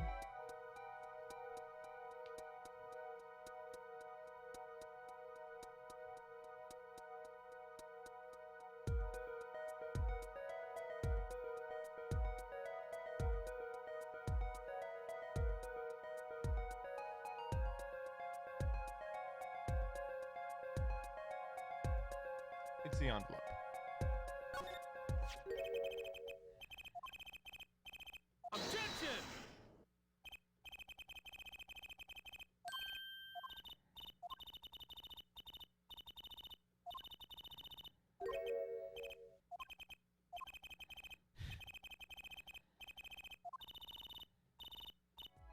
Okay, maybe not. It's the frame. What the fuck? How is it Drew Misham?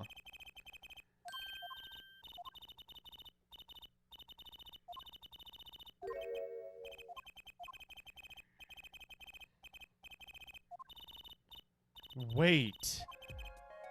Did Drew Misham put a body double in? The victim was fake?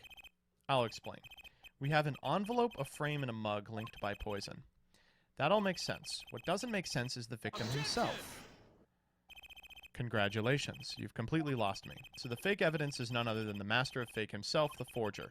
Makes a good story, I'll give you that. Okay.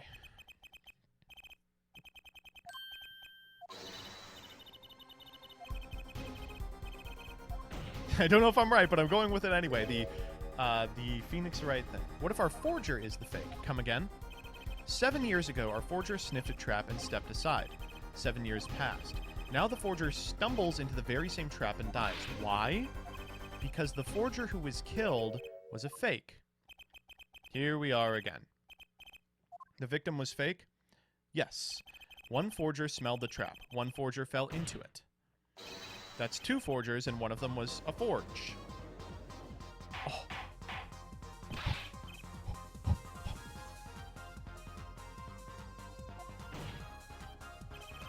So are you telling us that Drew Misham, the victim, was a fake? Well, if he was the fake, who was the real forger? Oh, Jesus.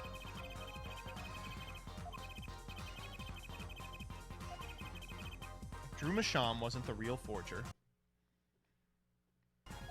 There's only one other person it could have been. Forger Drew Misham was himself a forgery. Vera has been doing all of the forgery this entire time?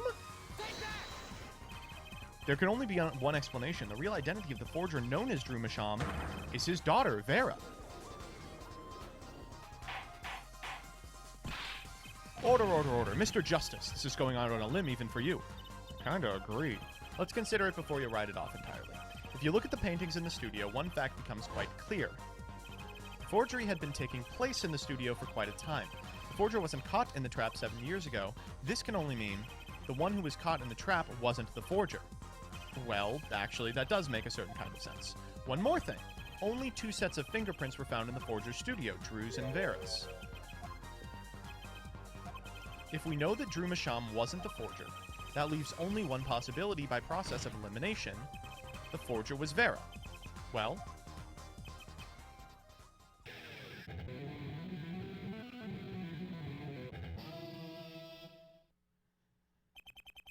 fascinating. Oh god. She is going to be the worst witness of all time. You've been paying attention to the trial so far. Let's just ask her and be done with it, shall we? Who are you? Who is the forger? Drew Misham?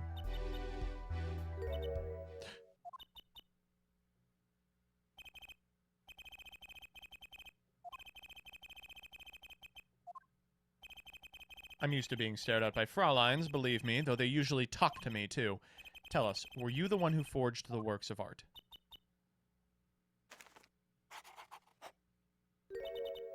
Yes. I love her. I love the drawing. So the forger was you. Yes, it was me. Wow. Ooh. The court was in an uproar and it wasn't coming down. We had to break for 10-minute recess. Oh my gosh. What a crazy day in court. Oh my goodness. And that's where we're calling it, folks. I will see you next time. Thank you, everybody, for coming by. I had a gay old time. Ideally, what's going to happen is we're going to jam this out a little bit next... I don't know if we're going to be able to do it next Thursday, but the Thursday after that and the Thursday after that. And then, for the birthday 24-hour stream, we can crank out the rest. I appreciate y'all coming by. Crazy to see 600 to 700 people here for Variety. I mean, just unbelievable. I really appreciate... you checking out my stream. If you like what you see, do give me a follow. It helps me out immensely. If you really like what you see, ! Socials in the chat will get you a link to wherever I may roam, including my YouTube where I put funny Yu-Gi-Oh ha-has, my Twitter where I write funny Yu-Gi-Oh ha-has, and my Discord where we all get together and plan funny Yu-Gi-Oh ha-has as well. I am going to be back Monday at 5:30 p.m. Eastern Standard Time. We're going to do the classic Prague reaction, and we are going to be doing some more grinding on the hero's journey. I'm also going to be doing the Chalice Slime Monthly this Saturday. That's the first tournament with Dimension Difo legal, and under the new ban list. If you want to tune in and see what decks are good in a post-Difo, post-list environment, that's going to start at 11:30 a.m. Eastern Standard Time on this channel this Saturday. That's 2 days from now. If you want to enter that tournament, 6 p.m. Eastern Standard Time on the Thursday before the tournament is held, that's today. It's in just about 4 hours. On the community tab of my YouTube page, there will be a link to a Discord where you can sign up. Spots are extremely limited, so you got to be very quick on the draw. I'm talking first 2 minutes. If you don't think you can always go to my Patreon at patreon.com/MBT Yu-Gi-Oh! $5 or above will guarantee you entry to that event. I'm going to throw you off to another streamer. I'm going to play one more ad. Please watch it, and see you Monday. Beep, beep, beep, beep, beep, beep, beep, beep, beep, beep, beep, beep, beep, beep, beep. Let's end on some nice music.